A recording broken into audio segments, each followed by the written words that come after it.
Hi everyone, thanks for returning. Let's unravel another perplexing mystery. The case of Chanin Starbuck.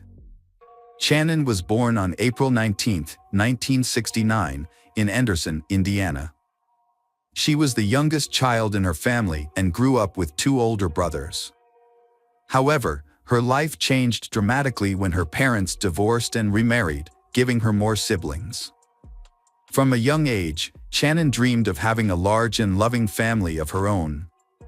She often participated in church activities and had a deep faith, which reinforced her dream. Chanin grew up in a simple and friendly environment. She had a passion for painting and won many awards. When she was 20, she met Clay Starbuck, a 25-year-old man.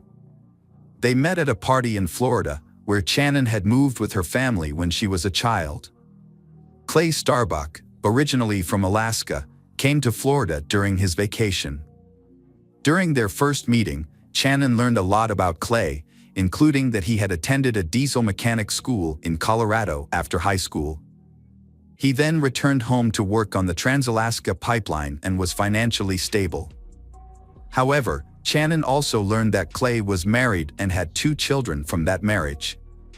Despite this, she was not discouraged by his complicated past. Instead, she saw it as a positive thing, believing that it gave him valuable experience for his married life. After getting married, Chanin and Clay moved in together. In the new place, Chanin had to overcome many difficulties related to the environment and weather, but she eventually adapted and settled down. However, married life was not as perfect as Chanin had planned. Chanin and Clay were often apart because of Clay's work, but their love helped her overcome her loneliness and wait for the day they could reunite. During that time, she cared for Clay's children from his previous marriage and had more children.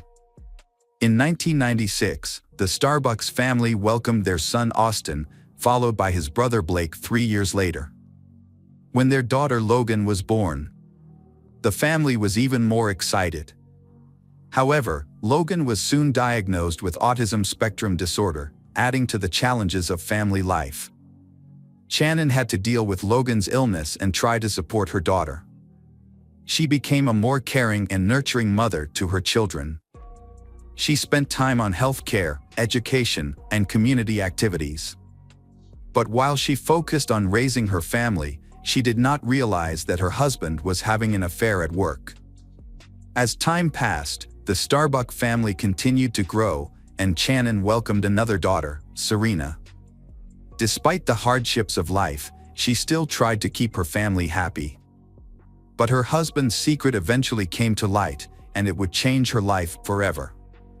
In 2000, Chanin filed for divorce after experiencing a great shock and feeling deeply betrayed. However, she still had feelings for Clay and decided to move to Arizona to start a new life. This attempt failed because she still loved Clay. When Clay contacted her and begged her to come back, Chanin believed that he had repented and decided to give him a second chance. In 2001, Chanin and Clay welcomed their fifth child, Marshall. However, Marshall's birth created new disagreements. Even an official remarriage in 2006 could not save their broken relationship. After the remarriage, the family moved to Deer Park in Spokane County, Washington. Clay continued to work at his previous job, which led to him being away from home often. Chanin had to manage her family and children on her own. However, suspicion continued to poison their marriage, which was affected by the long separations and breakups that occurred during their relationship. Finally, in 2010, Chanin and Clay divorced for good. When she turned 40, Chanin decided to rebuild her life once again. She still hoped that she could experience the joy of love. She was also determined not to repeat the mistakes of the past. Even when Clay was seriously injured, she chose not to get back together with him. Instead, she chose to support her ex-husband and provide help when needed. In February 2011, Clay quit his job and decided to settle down permanently in Deer Park. This brought him closer to his children and also closer to Chanin. However, He still hoped that Chanin would come back to him, but Chanin did not share the same views. After finding freedom, Chanin enjoyed her new life. Austin and Blake then moved in with their father, and they were happy to be away from their mother's constant supervision. Chanin found a part-time job and enrolled in a dental assistant course after her divorce. She had to take care of her family and provide for her children, especially when her ex-husband stopped paying child support due to illness. However, she still had another man to support her in case of emergency. Her children often stayed with this man every Wednesday and on the second and fourth weekends of the month. After completing the course and receiving her certificate, Chanin was proud and began to pursue a new dream. She created a profile on a dating website, hoping to meet a man who was worthy and could help her forget her past. She still regretted spending so many years with Clay, a man who did not appreciate her. However, one morning in December 2011, her dream was suddenly ended. On December 2, 2011, the police were notified that Chanin was unreachable. Her ex-husband, Clay Starbuck, was the first to report.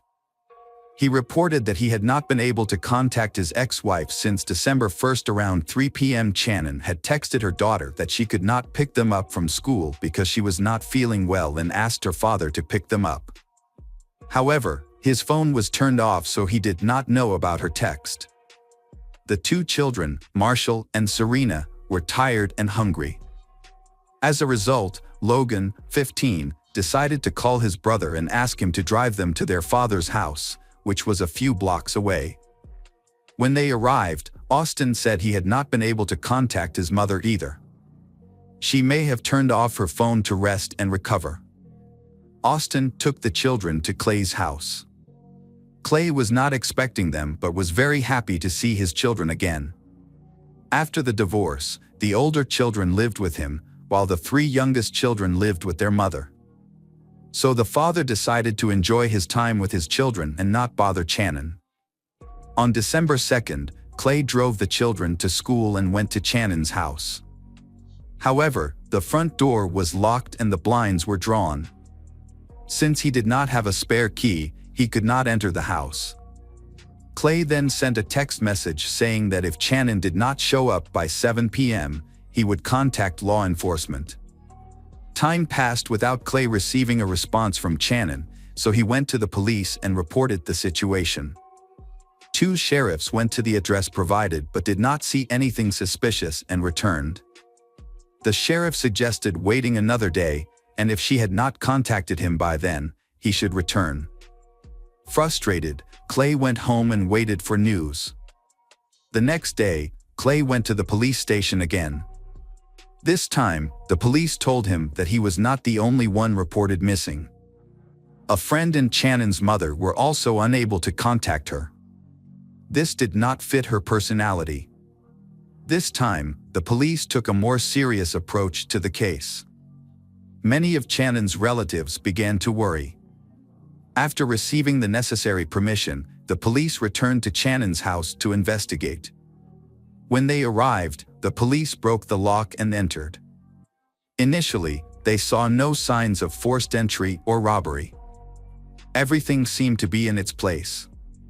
However, when they entered Chanin's bedroom, they discovered an unexpected detail: a broken statue. Then came the horrifying scenes. Chanin, 42, was found lying on her back on the floor of her bedroom in a provocative pose. On her stomach was an erotic massage tool. She had hoped for a better future, but fate did not give her the chance to fulfill her dream. Chanin's body was covered in bruises and scratches. The medical examiner's report showed that some of the injuries on her body were caused by a stun gun. There was also evidence that her body had been moved. Chanin's cause of death was strangulation. It was the detective's job to figure out Chanin's last hours and find the culprit. The police realized that Chanin Starbuck had not only disappeared but had also been brutally murdered. Her room looked as if it had been turned upside down. The bed was unmade, the blankets and sheets were missing, and the mattress cover was stained red. Chanin's cell phone and diary were on the dresser. Forensic experts focused on this room and examined all surfaces for fingerprints. Some surfaces had been wiped clean, but they found 12 latent fingerprints on the massager and the bathroom mirror. They also found many other traces in common areas for DNA analysis. Experts took samples from under Chanin's fingernails on her face and neck. Detectives suspect that Chanin was killed after she left the bathroom, then placed on the bed, and finally dragged to the floor. It is worth noting that the removed bed sheets were found in the washing machine, possibly intended to destroy evidence. The detectives needed to gather information about Chanin and her lifestyle. So, after the ex-husband calmed down, they questioned him. Clay explained that he and his ex-wife had an arrangement regarding child pickup and drop-off. Every morning, he picked up the younger kids and took them to school, and she picked them up after school. Clay said that on the morning of December 1st, his car broke down a few blocks from home. So he texted Chanin, asking her to take the kids to school. He then went home to wait for the car to warm up, thinking that would help it start. Around 11 a.m., he tried to restart the car but was unsuccessful. He gave up and went back inside to take a nap. During that time, his cell phone battery died. To back up his claim, he showed his correspondence with his ex-wife. At first, everything made sense. Furthermore, Clay was very cooperative, handing over his cell phone, DNA sample, and fingerprints. He also confessed that he was worried about Chanin because the divorce had made her more vulnerable. In addition, he shared that because she was single, Chanin had registered on a dating website and had many admirers. According to Clay, it is possible that Chanin had several lovers at the same time. He believes that one of them may have caused her death. However, he could not name them specifically due to a lack of information. During the conversation, Clay sobbed. He explained that accepting the death of his ex-lover was very difficult. After taking his statement, the police let Clay go home. He was faced with informing his children about Chanin's death. The case involving Chanin Starbuck's death has attracted public attention. Investigators interviewed the Starbucks neighbors, focusing on details, especially reports of strange people and vehicles appearing outside her home in recent weeks. An autopsy was performed, and the report found that Starbuck suffered chest injuries consistent with the use of a stun gun. She also suffered 10 broken ribs. The injuries to her head and body were severe and likely caused by a blunt object. Because of the appearance of the injuries, it was difficult to determine the exact time of death. Scratch marks on her body indicated that she had been moved after she was killed. The medical examiner's report indicated that a soft object was used to strangle her, possibly a hand, a towel, or a sheet. A key clue in the case came from the body samples collected, including the DNA of a man, suggesting that the suspect may have been a close acquaintance of hers. Chanin's family hopes the police will quickly find the culprit. Chanin's ex-husband, Clay Starbuck, has cooperated fully with the investigation. He underwent a physical examination to look for any signs of injury on his body, but none were found. As detectives speculated that the culprit may have been injured during the struggle, there was no evidence of that. Chanin's two sons, Austin, 21, and Blake, 18, were also examined. Austin had old cuts on his hands, but he explained that these cuts were from his job at a window factory. In conversations with the two brothers, detectives established some important facts. They learned that their mother often dated men after the divorce, which made them unhappy. The brothers also said they had seen intimate photos on their mother's laptop, which led them to suspect that their mother may have been murdered by a lover. However, it was clear that they both loved their mother and were deeply saddened by her passing. Nonetheless, they did not agree with the changes in her life. In a later interview, Clay was more specific. He said Chanin caused discord in the family when he was away on business. She often met other men, and he even suspected that Marshall might not be his son. However, he still loved Marshall like his own son. He did not agree with some of Chanin's actions, especially the fact that she often brought the children to his house when she went on dates. However, investigators gained a personal view of Chanin and her family after speaking with him, her children, and her relatives and friends. After the investigation, detectives had a complete picture of Chanin in her life. The kindness and concern of those who attended Chanin's funeral on December 10, 2011, showed that she was an intelligent and sincere person. She was buried in a cemetery in Orlando. Investigators quickly searched for the killer after the incident attracted public attention. The suspect at that time was her ex-husband, Clay Starbuck. Police needed to verify his alibi to eliminate him as a suspect. When the first fingerprint results came back, detectives discovered that the fingerprints did not match any at the scene. Therefore, the police needed to gather more information about Clay Starbuck. They also took samples from his cell phone, laptop, and personal diary. At the same time, they also considered the possibility that other people were involved in the murder. After a thorough examination of Starbuck's cell phone, detectives added several names to the suspect list. One of them was someone Chanin had connected with through a dating site. They discovered that a man named Tom Walker had scheduled a date with Chanin on December 5th, a few hours before her death. They also discovered that Tom and Chanin had been chatting openly and exchanging photos. Tom had asked Chanin to pose for a photo with an adult toy, but she refused. Interestingly, Chanin's body was later found in the exact pose Tom had mentioned.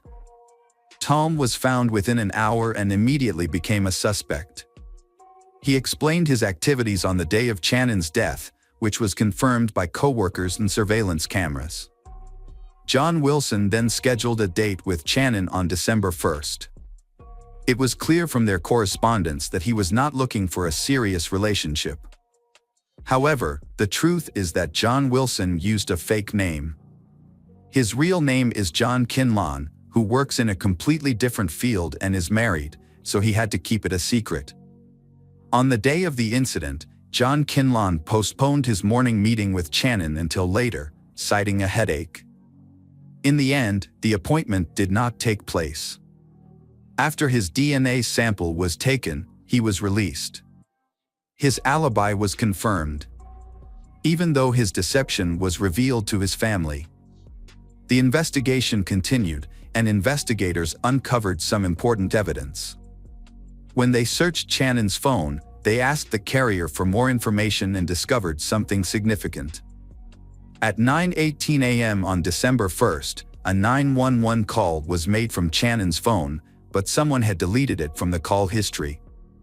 Thanks to a request from emergency services, investigators were able to retrieve the call. However, the call contained only crying and other noises before it was abruptly cut off. Investigators also discovered that after the initial call was unsuccessful, emergency services attempted to call back, but the call went to voicemail. GPS data from Chanin's cell phone pinpointed her location at home on the day of her death. Notably, these events occurred after she dropped her children off at school and returned home. Therefore, the messages sent a few hours later could not have been from her. The perpetrator was trying to confuse the investigation.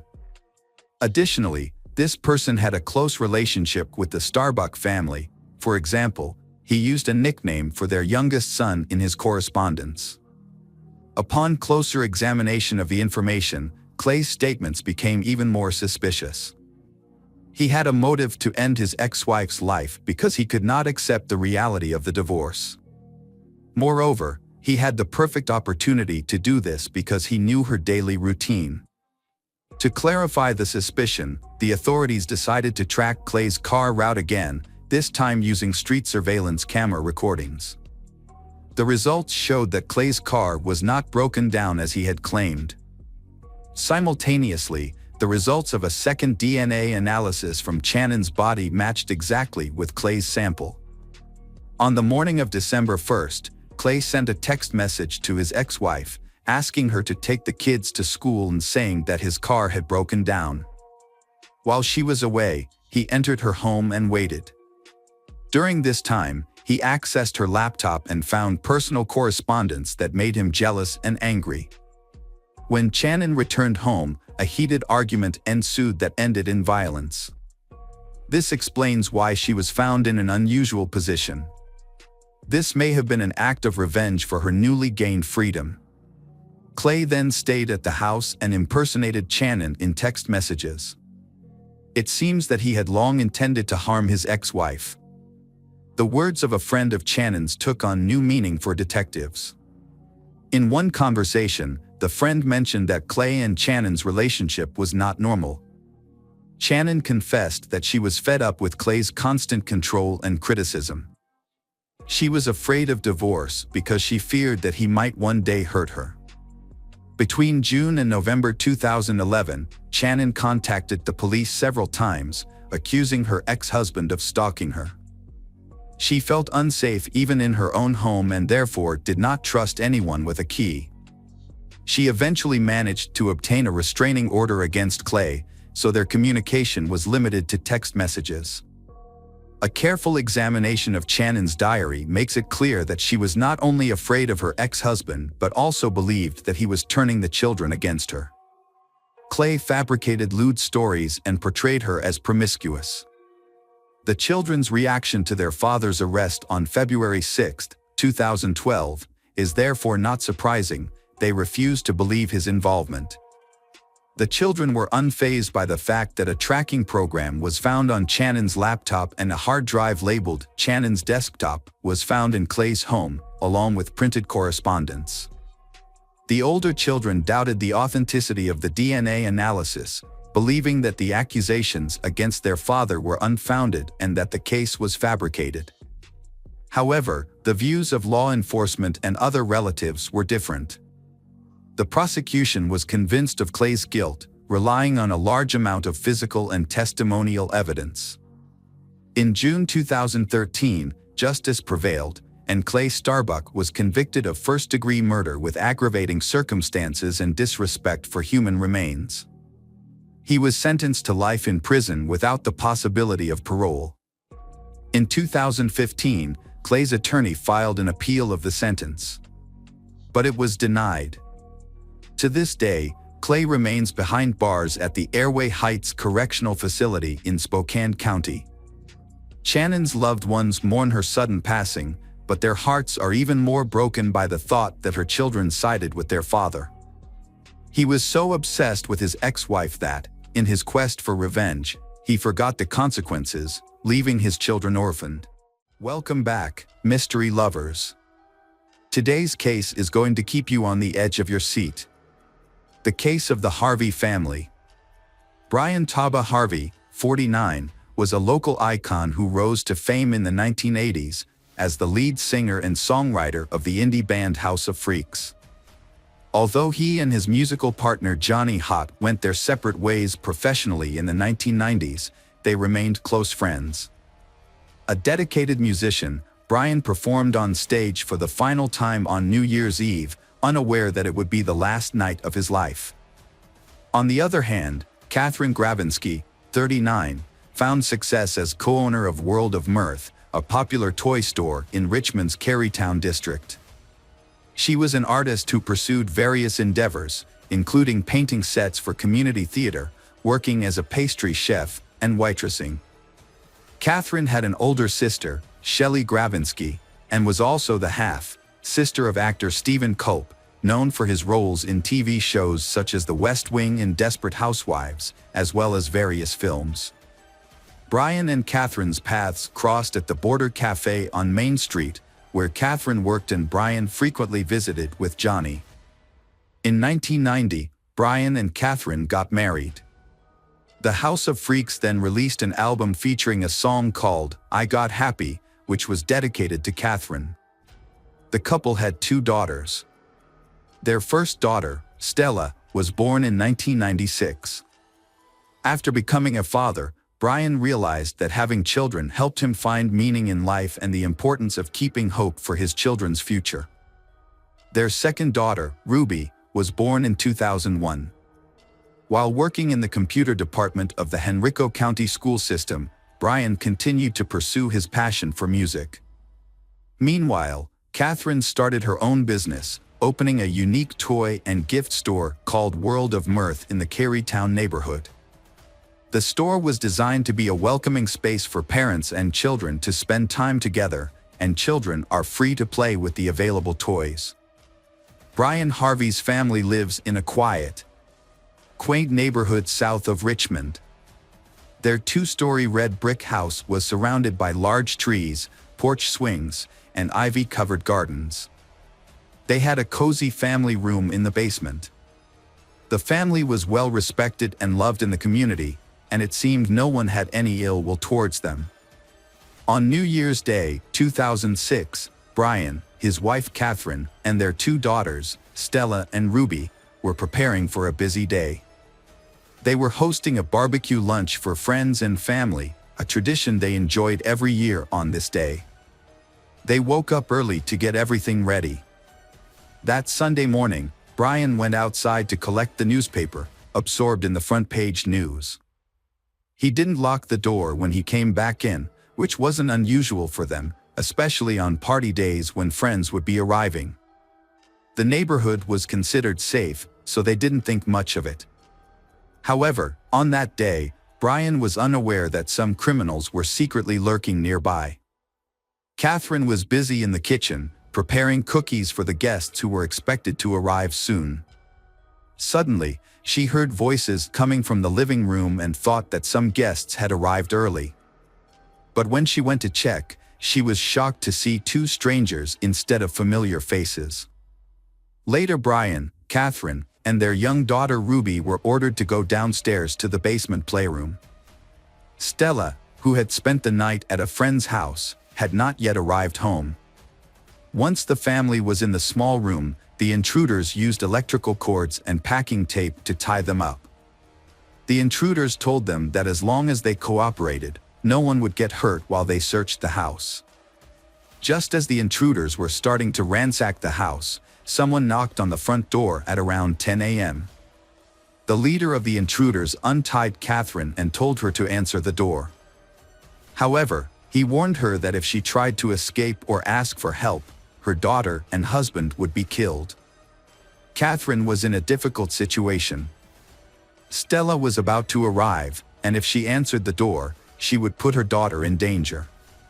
On the other hand, if she didn't answer the door, the intruder might get angry and hurt her family. In the end, Catherine decided that it was best to cooperate, so she opened the door.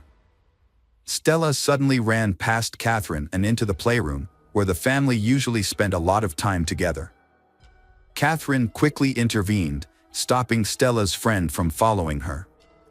Kyron Perkinson, the friend's mother, later expressed her surprise at Catherine's unusual behavior. When Perkinson asked Catherine how she was feeling, Catherine said she was not well. Then, she made a circular motion with her hand, mimicking a gun and pointing it at her head. This abruptly ended the conversation, and Catherine shut the door. This strange gesture would later trouble Perkinson, wondered if Catherine was trying to convey something. She wondered if Catherine being monitored by the intruders. Perkinson left, intending to return later for a party. All four members of the Harvey family were now inside the house. Catherine went back to the basement and found Stella had been securely tied up alongside the rest of the family. Everyone was caught helpless and defenseless. Chaos broke out unexpectedly and without any prior indication. The assailant revealed a knife taken from the Harvey's kitchen and began slashing the family members' throats. Angry that he had to wait so long for them to die, he ordered his accomplices to hit them hard on the head. However, the accomplice refused. The assailant then grabbed a claw hammer and ruthlessly struck the family members repeatedly until they stopped moving. After removing Catherine Harvey's wedding ring, the assailants set the room on fire using wine as an accelerant to conceal evidence of their crimes. As they escaped from the scene, they ate a plate of freshly baked cookies from the kitchen counter and stole a laptop, DVD player, and other items. They rushed out and entered the getaway vehicle parked outside, where a woman was waiting. She was related to one of the robbers and had been on lookout duty during the incident. They quickly departed, leaving the scene as quietly as they had arrived. Later that day, around 1:30 p.m., Johnny arrived at the celebratory gathering. Upon opening the front door, he was met with a thick cloud of smoke and a strong burning smell. Alarmed, he alerted the neighbors. They quickly called 911. Firefighters arrived at the scene and put out the fire. However, they soon discovered 4 bodies in the smoldering basement. Despite initial appearances, investigators determined that the fire did not cause the deaths. Instead, they found evidence of a more sinister cause. The investigation was now treating the incident as a murder case. The scene was so heartbreaking that it left even the police and medical staff, who were accustomed to dealing with traumatic situations, utterly stunned and shocked. Some were even seen crying openly. The discovery that parents were made to watch their children being brutally killed, and that children were also forced to witness the brutal deaths of their parents, was especially devastating. Autopsies revealed that Brian and Catherine died from blunt force trauma to the head. Stella's death was caused by a combination of blunt force trauma and smoke inhalation, suggesting she was still alive when the fire started. Ruby's cause of death was stab wounds to the neck and back, resulting in her death. The authorities immediately launched an investigation into the murders, but they had little evidence to work with. To gather more information, they appealed to the public for assistance. This approach proved successful when, on January 6, a woman named Latoya P.Y. contacted the police, requesting a welfare check on her friend, 21 years old Ashley Basil Tucker. Latoya expressed concerns that Ashley's boyfriend, 29 years old Ree Joseph Dandridge, and his uncle, 29 years old Ricky Javon Gray, were involved in the Harvey family's murder. Gray, who was slightly younger than his nephew by a few months, was reportedly the one in charge. The investigation took a significant turn when Latoya revealed that the 2 men had hidden evidence of their crimes at her residence. She disclosed that Gray and Dandridge had recently visited her home with a laptop that had an image of the Harvey family as its wallpaper. Given the extensive news coverage of the Harvey case, it was clear that the laptop belonged to the family. Latoya revealed information about the plan that Ashley, Gray and Dandridge had devised to rob Ashley's parents. According to the plan, Ashley would pretend to be a hostage, allowing Dandridge and Gray to extort money from the Betrayal Tucker, Ashley's stepfather. This would make Ashley appear innocent, even though Latoya knew about the plan and was offered a role in it. However, Latoya became suspicious of the group and declined to participate. Later, when Latoya asked Gray and Dandridge about Ashley's whereabouts, they gave a cryptic response, saying, "Ashley has gone bye-bye." This increased Latoya's concerns, and she contacted the police. The information she provided was crucial in helping investigators connect the dots. When investigators arrived at the residence where Ashley lived with her mother, Mary Baskerville Tucker, and stepfather, Betrayal Tucker, they found a gruesome scene. Inside the home, they discovered the lifeless bodies of all 3 victims, who had been subjected to a brutal and violent death, similar to the Harvey family. The victims were bound, gagged, and had their throats slit. Duct tape was wrapped tightly around their heads, causing additional suffering. Mary and Betrayal had deep neck lacerations, and Betrayal had a sock inserted into his throat. Ashley was found to have been suffocated with a plastic bag. The cause of death for all 3 victims was determined to be suffocation and torture. The police believed that the killer's primary motivation was a thrill-seeking desire, rather than any obvious personal benefit, so they worked together to catch them before they could hurt anyone else. Similar to the Harveys, Betrayal and Mary live a quiet life with no known enemies. Percy works as a forklift driver, while Mary works for a cleaning service company.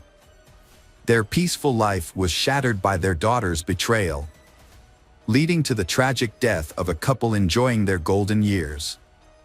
Investigators quickly discovered a crucial connection between the Harvey family's case and the Tucker family's case. Ashley was found wearing Catherine's wedding band, which had been missing and taken from Catherine. With this revelation, urgent action was necessary to apprehend Gray and Dandridge before they could inflict further harm. Authorities tracked Gray and Dandridge back to their home state of Pennsylvania and apprehended them in Philadelphia on January 7. Dandridge claimed that Gray planned the murders and he just followed orders. When faced with these accusations, Gray provided explicit and disturbing details of the two family massacres, explaining that financial gain was the primary motivation behind their actions. Notably, during the Harvey family murders, he was under the influence of an illicit substance called PCP, also known as phencyclidine or angel dust. This potent drug is known to cause auditory and visual hallucinations and often leads to aggressive behavior. During his confession, Gray showed no emotion, maintaining a chilling stare. His indifference to the lives he took led investigators to view him as a ruthless and heartless individual. Additionally, it was discovered that Gray was responsible for the murder of his wife, Trevor Terrell Gray, whose body was found in a shallow grave in Washington, Pennsylvania. The couple, married for 6 months, lived together in a house owned by Trevor's family. They shared the home with Gray's nephew, Dandridge. Trevor's parents reported that the couple frequently had intense arguments. On the day Trevor's body was discovered, Gray had claw marks on his forearm. Initially, neither Gray nor Dandridge were considered suspects by the Washington police. Trevor's mother, Manna Squires, claimed that the police thought Trevor's death was due to a drug overdose, which led to a slow investigation. Trevor's death initially raised suspicions, but a thorough investigation did not occur until Gray confessed to the crime in 2006. On December 31, 2005, a violent assault occurred outside a home in Arlington. Two men, later identified as Gray and Dandridge, attacked 26-year-old Ryan Key in front of his parents' house.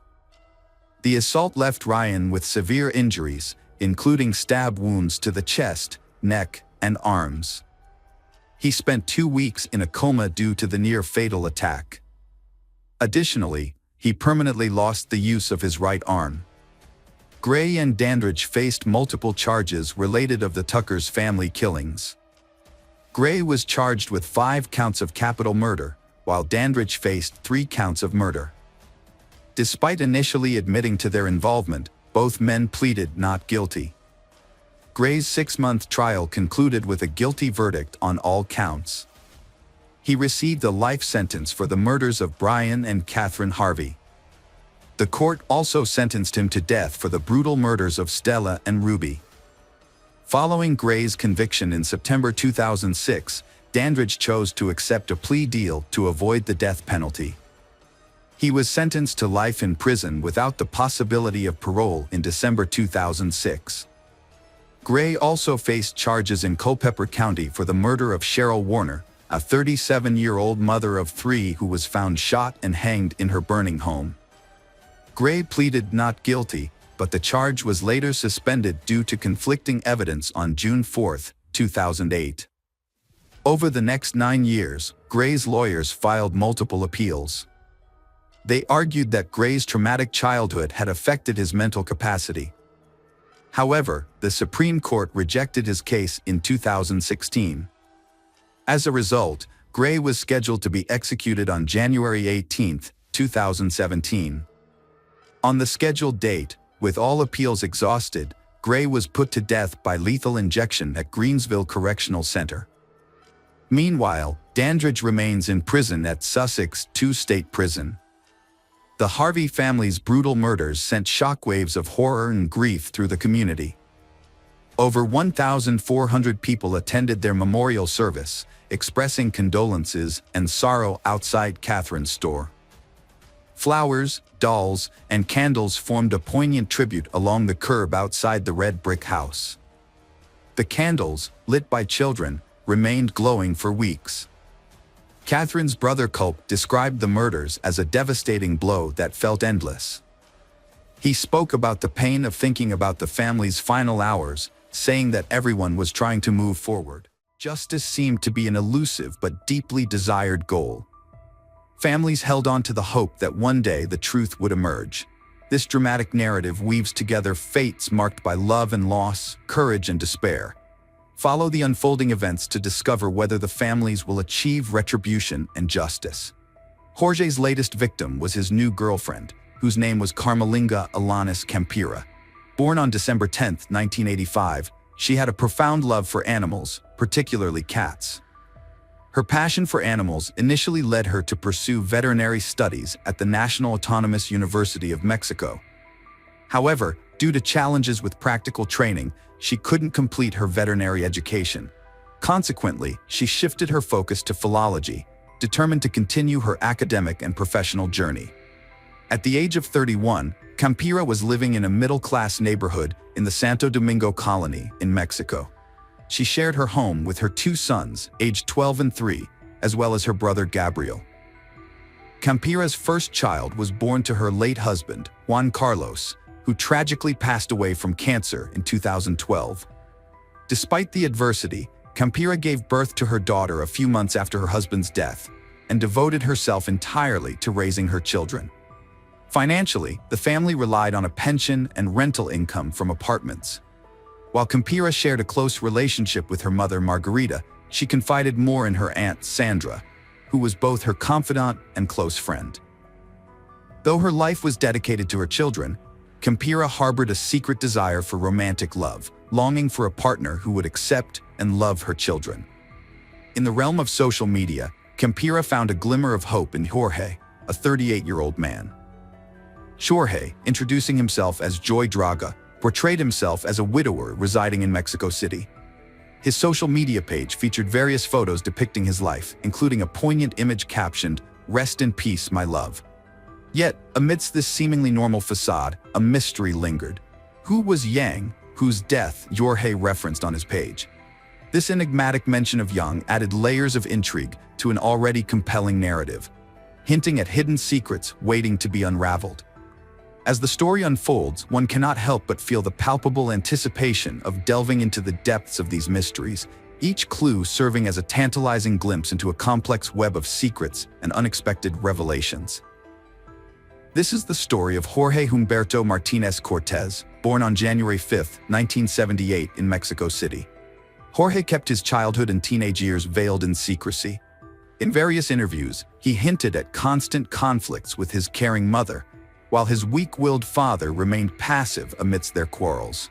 These tumultuous family dynamics likely contributed to Jorge's emotional isolation and the eventual formation of his aggressive and unstable personality. At an early age, Jorge decided to distance himself from his parents and embarked on a journey around the world. He took up temporary jobs that allowed him to traverse various states of Mexico, working as a waiter in bars across Mexico City's Rosa and Cona districts. He also relied on tips from tourists in the Villadó and Cuac districts, known for their vibrant infrastructure and entertainment options. It was during this time that Jorge delved into criminal activities. In 2010, Jorge was apprehended on theft charges and sentenced to 4 years in prison. However, due to it being his first offense, the judge granted him bail. Little did anyone anticipate that this leniency would unleash a potential criminal who would later become one of Mexico's most wanted fugitives. Following his release, Jorge crossed paths with Adriana Ramos, whom he fell deeply in love with. Initially, Jorge showered Adriana with affection, but as the relationship progressed, his violent tendencies surfaced. Within months, Adriana became a victim of Jorge's physical abuse. Fearing for her safety, Adriana resolved to end the relationship. One fateful night, Jorge's rage reached a boiling point. He viciously attacked Adriana, dragging her down the stairs by her hair, breaking her nose, and rendering her unconscious. Upon regaining consciousness, Adriana found Jorge threatening to ignite the gas in the kitchen, intending to end both their lives if she dared to leave him. Despite the terror, Adriana summoned the strength to resist. In a desperate struggle for survival, she fought back, eventually managing to free herself from Jorge's grip. Armed with a hammer, she fought off her assailant, miraculously pushing him out of the apartment and out of her life forever. In retrospect, Adriana realized that her courageous act not only liberated her from a violent relationship, but potentially saved her from an even grimmer fate. In 2011, Jorge once again managed to evade punishment. Similar to his previous charge, he was released on bail immediately. Soon after, he found a new victim in the form of an 18-year-old girl named Yang Kyung-marie HBGA, a Korean national. Yang shared a strong bond with her mother, Monica, and her sister, Anna. Anna, being passionate about sports and socializing, led a vibrant life, balancing her studies in psychology with work at a local restaurant. She resided in the lively Roma colony, an upscale neighborhood in Mexico City. Jorge and Yang crossed paths on one of Jorge's shifts at a nearby bar. There was an instant spark between them, leading to a whirlwind romance. However, beneath the surface, their relationship was marred by violence. Despite frequent conflicts, Jorge and Yang persisted in their tumultuous affair. At the age of 19, Yang made the decision to assert her independence from her family, opting to move to the city with Jorge. However, this change of scenery only exacerbated their issues. Jorge's behavior became increasingly controlling, monitoring Yang's every move, even calling her incessantly at work and limiting her interactions with friends. Gradually, Yang realized she had become ensnared in Jorge's web of dominance and aggression. Desperate to maintain appearances, she remained silent about the domestic abuse, severing communication with her family to spare them from worry. Only her sister Anna and a handful of close friends were privy to the torment she endured behind closed doors. Despite her family's pleas for her to leave Jorge, Yang remained entangled in the toxic relationship, unable to break free from the cycle of abuse. Jorge and Yang's tumultuous relationship was marked by a cycle of attempts to break free, followed by a return to the toxic embrace of Jorge's manipulation. Despite her best efforts to leave him, Yang found herself ensnared by her own fears and vulnerabilities, unable to break the chains that bound her to Jorge. As time passed, Yang underwent a profound transformation, her once cheerful demeanor giving way to deep-seated depression as she desperately sought to please Jorge at any cost. Their relationship grew increasingly volatile, punctuated by episodes of violence and control. One fateful day in August 2014, following yet another explosive argument, Yang made the courageous decision to leave Jorge and seek refuge with her parents. Encouraged by a concerned friend, she even contemplated involving the authorities to put an end to her suffering. However, the grip of Jorge's manipulation proved too strong, and Yang soon found herself drawn back into his web. Tragically, just 2 weeks later, on the morning of September 21st, Yang's lifeless body was discovered in their apartment. Jorge claimed to have found her hanging in the bedroom, her body bearing the telltale signs of bruising. According to his testimony, he had left the house the previous day, leaving Yang asleep after her shift at the bar. Upon his return the next morning, he allegedly discovered her lifeless form and promptly notified the authorities and Yang's family of the tragic turn of events. Despite Jorge's claims, suspicion shrouded the circumstances of Yang's death, leaving lingering questions about what truly transpired in the final moments of her life. As authorities began their investigation, Yang's family grappled with the devastating loss of their beloved daughter and sister. Their grief compounded by the shadow of doubt cast over the official account of events. The devastating news of Yang's untimely death sent shockwaves through her family, prompting her sister Monica and niece Anna to rush to the scene. As they arrived at Yang's residence, they were met with a flurry of activity, with police officers and criminologists already on site, meticulously processing the grim aftermath. Their anguish deepened as they witnessed the solemn procession of Yang's lifeless body being carefully removed from the bed. Jorge, Yang's husband, recounted his panicked attempts to aid his deceased wife, his distress palpable in the air. However, their anguish was compounded by the denial of access to the apartment, as they were informed that an ongoing investigation necessitated the preservation of evidence. Helpless, they could only watch as Yang's body, shrouded in a sheet, was solemnly carried out of the house. Amidst their grief, the family grappled with the perplexing narrative of suicide put forth by the authorities.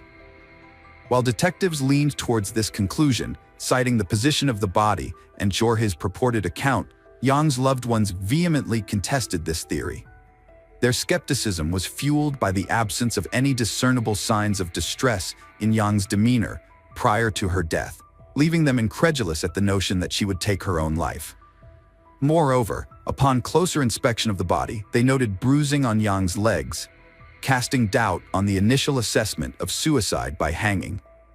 As they embarked on the somber task of identifying Yang's body and navigating the bureaucratic formalities, the family found themselves thrust into a harrowing journey, seeking answers amidst the fog of grief and uncertainty. Jorge's attempt to rationalize his actions fell flat, as he claimed that the body slipped from his grasp, an explanation met with skepticism by Yang's sister, Monica. Doubts surrounding Jorge's narrative deepened upon hearing testimonies from Yang's friends, who shed light on the tumultuous dynamics within the relationship. According to them, Jorge exhibited controlling and jealous behavior, incessantly calling Yang at work to monitor her every move. Anna, Yang's sister, recounted a noticeable shift in Yang's demeanor since the inception of her relationship with Jorge, noting her gradual estrangement from the family. Despite mounting suspicions and testimonies highlighting Jorge's volatile nature, the police seemed uninterested in pursuing further inquiries, swiftly closing the case by attributing Yang's death to suicide. This decision left Yang's family reeling with unanswered questions and a lingering sense of injustice. Compounding their anguish, the suggestion to cremate Yang's body dashed any hopes of conducting comprehensive forensic investigations. Tormented by suspicions of Jorge's involvement, Yang's mother reluctantly consented to cremation, forgoing the chance to substantiate her suspicions. Jorge's conspicuous absence at the funeral, coupled with his ostensible display of grief through a tattoo of a broken heart, rang hollow in the eyes of Yang's grieving family. His subsequent withdrawal from contact with Yang's relatives only fueled their suspicions further, exacerbating their collective anguish. Yang's tragic demise reverberated throughout the family, plunging them into a maelstrom of grief, loneliness, and despair. Monica, unable to cope with the overwhelming pain of loss, sought solace in alcohol and cigarettes, further isolating herself from her husband and remaining family members. The once harmonious household now suffocated under the weight of sorrow, with tensions escalating to the point where one of Yang's sisters felt compelled to leave, unable to bear witness to the unraveling of their familial bonds in the wake of tragedy. Yang, equipped with an education in culinary arts, harbored dreams of launching her own business. However, her untimely demise shattered these aspirations, plunging the family into a downward spiral. Despite grappling with grief, Monica, Yang's mother, refused to accept the official narrative surrounding her daughter's death. Maternal instincts and a quest for justice fueled Monica's determination to uncover the truth. Yang's zest for life contradicted the notion that she took her own life. Monica found no solace in the details: bruises marring her daughter's body, the absence of a suicide note, and strands of hair missing from her scalp. Convinced of foul play, Monica embarked on a personal crusade for justice. Taking matters into her own hands, Monica procured surveillance footage from Yang's residence, revealing her husband, Jorge, as the last person to see Yang alive. Armed with this revelation, Monica enlisted legal aid and secured the services of a private medical examiner to reassess the circumstances surrounding Yang's demise. The re-examination unearthed startling revelations, challenging the initial findings. Forensic evidence pointed to a violent death. Marks on Yang's neck indicated strangulation, not hanging. The scene had been meticulously staged to conceal the truth. Bruises on Yang's hands and nails hinted at a struggle against her assailant. Questioning the negligence of law enforcement became paramount. Monica's relentless pursuit of truth spanned 7 months, unveiling a series of oversights and incompetence within the investigative process. It emerged that Yang had previously sought police intervention due to Jorge's violence, but her pleas were disregarded. Monica's quest for justice became a beacon of hope amidst the shadows of despair. In her relentless pursuit, she unraveled a web of negligence, exposing systemic failures that had previously shrouded Yang's tragic demise. Through unwavering determination, Monica sought to rectify the injustices that had befallen her daughter. Monica's journey for justice evolved into an exhaustive quest to unravel the depths of Jorge's depravity. She unearthed damning evidence linking Jorge not only to his father, but also to individuals involved in the case's investigation. The pieces of the puzzle began to coalesce, painting a chilling portrait of Jorge's true nature. Driven by her unwavering maternal love and an unyielding commitment to truth, Monica tirelessly pursued justice.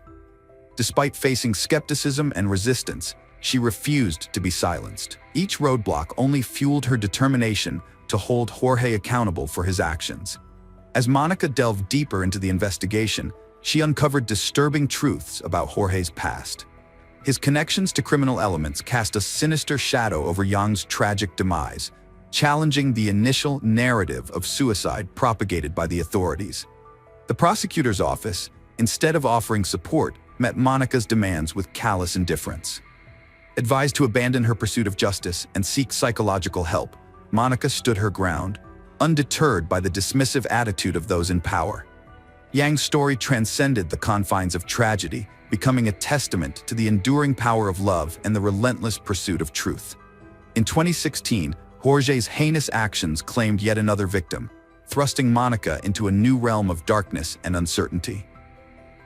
Meanwhile, Campira's initial infatuation with Jorge gave way to a horrifying realization as Monica's investigation unearthed chilling details about his past. The facade of charm and charisma crumbled, revealing the monstrous depths of Jorge's true identity. Campira found herself ensnared in a web of deceit and danger, her once bright future overshadowed by the looming specter of Jorge's malevolence. As the end of 2016 approached, the anticipation of New Year's festivities filled the air. Yet for Margarita and her family, it marked the beginning of a harrowing ordeal. On December 28th, Margarita had an encounter with Jorge, a day that would later be etched in her memory with sorrow. It was a day like any other, as Campira, Jorge, and her grandchildren embarked on a trip to Acapulco to spend the holidays with Margarita and her husband. The atmosphere was festive, brimming with laughter and the promise of joyful moments together. As the days passed, Jorge, with his persuasive charm, managed to convince Campira to extend their stay in Acapulco. Reluctantly, Margarita agreed to take care of the children for a few more days, allowing Campira and Jorge to enjoy an extended holiday until January 5th.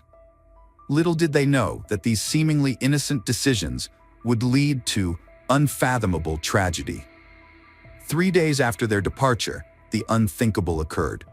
Campira's vibrant presence was suddenly extinguished, her lifeless body discovered under circumstances that would forever haunt her loved ones. The last exchange between mother and daughter occurred on December 30th, leaving Margarita with a lingering sense of unease. Despite her attempts to reach Campira on New Year's Eve, the silence on the other end of the line only deepened her worry. With each unanswered call and unreturned message, Margarita's concern grew into a gnawing fear.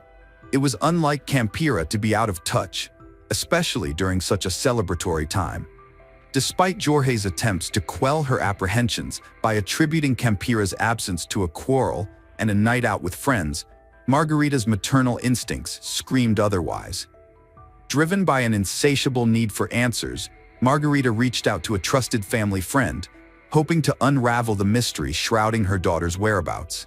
Their visit to Campira's home was met with Jorge's unconvincing explanation, claiming that Campira was asleep and unavailable to meet. Yet, his demeanor betrayed an underlying tension, leaving Margarita with a sinking feeling that Jorge was concealing vital information.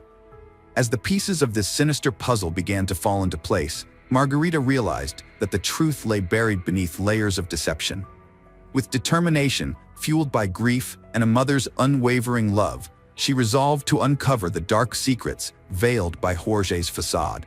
Little did she know that her quest for justice would unearth a web of lies, deceit, and unspeakable horrors, altering the course of their lives forever. On December 31st, between 5 p.m. and 8 p.m., Jorge brutally murdered Campira by strangling her. Before committing the crime, he brutally beat her with an unknown object, causing many injuries on her face and body. To create a false scene that she committed suicide, he cut off a lock of her hair, placed her lifeless body on the bed, covered it with a blanket, and turned on the gas stove. Jorge even placed a portrait of Campira's deceased ex-husband in her hands to create the impression that her death was due to the memory of him. At about 8:30 p.m., after packing his things, he left the house. On the night of January 1st, 2017, Margarita could not contact her daughter to wish her a happy new year, so she called her son Gabriel, who was in the same city as Campira. When Gabriel arrived at her house, he immediately smelled a strong smell of gas. After turning off all the gas stoves, he went looking for Campira, and when he discovered her lifeless body on the sofa, he was horrified to see bruises from the brutal beating on her face. When Gabriel pulled back the blanket, he was horrified to see Campira lying motionless, wearing only underwear, and her body covered in bruises. Many details immediately attracted his attention. There were drops of blood around Campira, even though her body and underwear were clean as if she had just taken a shower. Additionally, there was no longer a lock of hair on her head, which was especially strange for Gabriel because Campira always took good care of her hair and never cut it like that. Stunned, Gabriel immediately reported the incident to the police and then contacted his mother.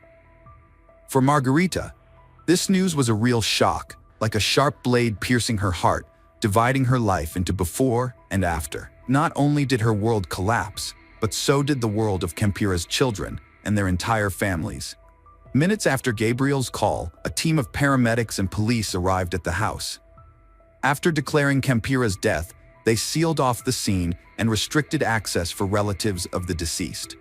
The Campira family, overwhelmed by grief, could not believe what had happened.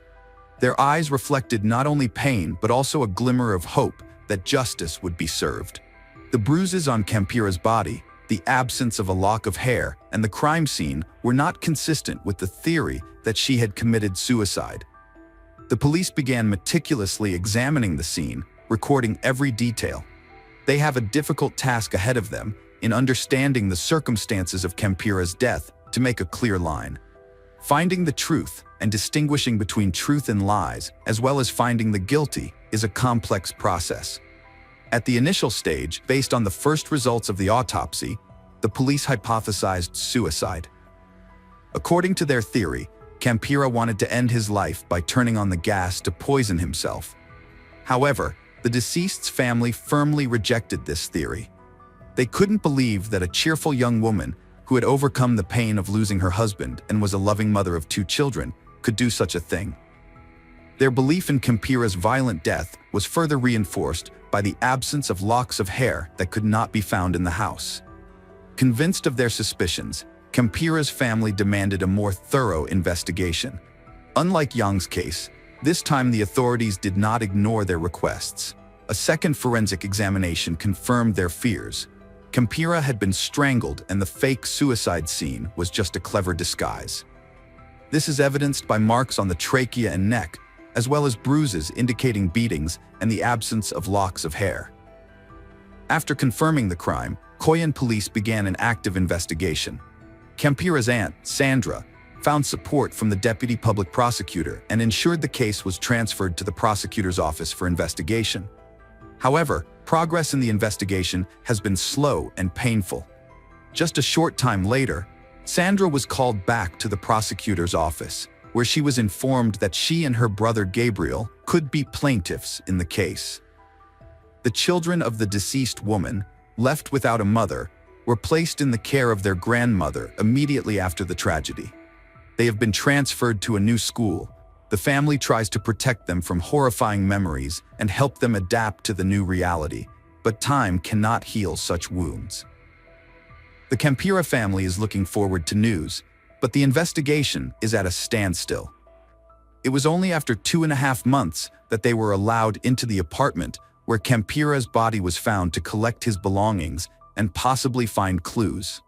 They discovered Campira's laptop in the apartment, but were disappointed to see that all the information on it had been erased, leaving no trace. Luckily, Campira's iPad was protected by a password they remembered. The last photos she took before her death were a big shock to her family. In one photo, Campira lies peacefully next to Jorge on the sofa where her body was later found. Other photos showed Jorge, including one of him holding a box of skulls that was later found in the apartment's freezer and with one hand strangling her. In a desk drawer, they found sketches of the tattoo Jorge planned to get.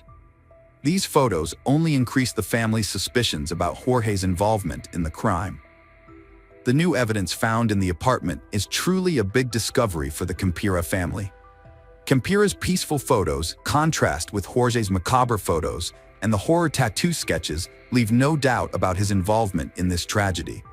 Campira's aunt, not resigned to the government's inaction, created a social networking site called Justice for All. On the page, she posted photos of Jorge, asking users to share any information about him, his location, or his connection to the crime. When she came across this page, Monica, Yang's mother, who was found dead in 2014 in similar circumstances, was horrified to realize that Jorge was the one who killed her daughter. She immediately contacted Campira's family and shared her story.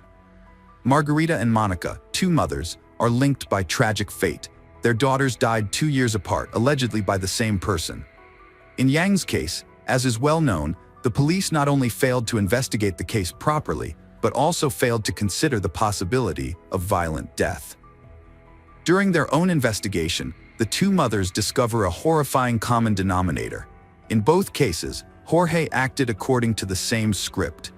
He makes girls fall in love with him, isolates them from family and friends, then kills them in cold blood, making it appear they committed suicide. One of the key elements in his sinister plan was to cut off a lock of each victim's hair. This horrifying detail connects both cases, hinting at Jorge's pathological obsession with his victim's hair.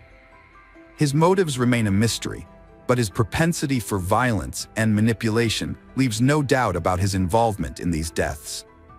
Sometime later, the deceased woman's family was able to obtain footage from a surveillance camera installed at a neighbor's house. The footage shows Jorge entering the house and then 6 hours later rushing out, taking several things with him. It was determined that Jorge was home from 5:05 to 8:30 p.m. on December 31st, which coincided with the conclusions of forensic experts on Sira's death. The discovery of these videos completely changed the course of the investigation, making Jorge the main suspect. From that point on, investigators began actively searching for him, but by that time, he had disappeared without a trace.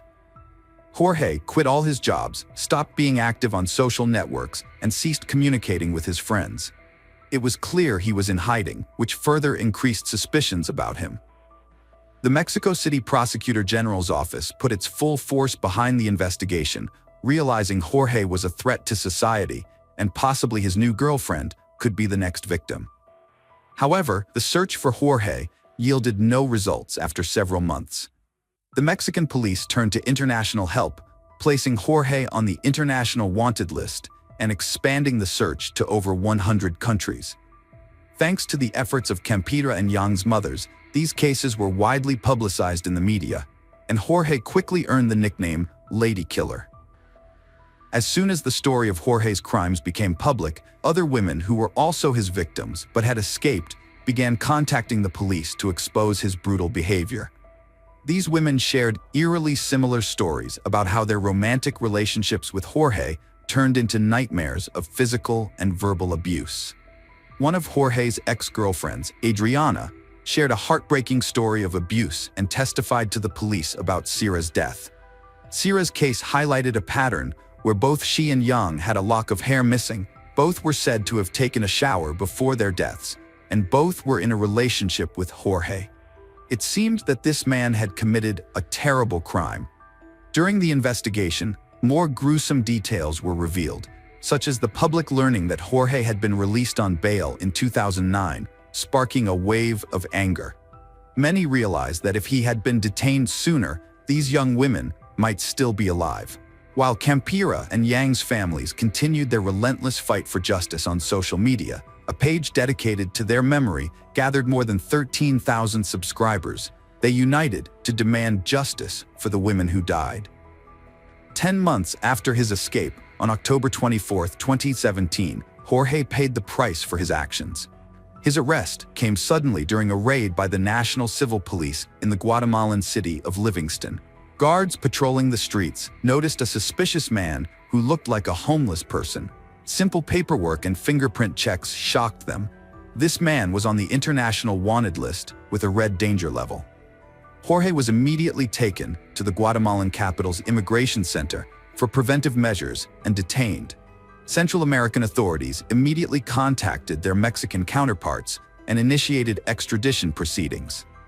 According to Guatemalan Police Chief Pablo Castillo, Jorge had been hiding under a bridge in the west of his country of birth, living on the streets and surviving thanks to the charity of kind travelers. The very next day, October 25th, he was taken to the border with Mexico, to the city of Chiapas, where he was handed over to the staff of the Criminal Investigation Agency after going through a two-way border zone. Jorge was finally brought to justice in Mexico City. When Jorge appeared in court to answer for his crimes, one of the reporters tried to question him, but instead of answers, he only heard clear denials. Jorge claimed he felt guilty, but he said he knew nothing about the charges against him. On October 26th, Jorge was taken to court for preventive measures. He was charged with the murder of Campira. During the trial, the prosecution presented irrefutable evidence of Jorge's involvement in the crime. The investigation showed that he not only mercilessly strangled the victim, but also brutally beat her, inflicting multiple blows with an unknown object. He was also convicted of theft and his possible involvement in the death of his ex-girlfriend Yang.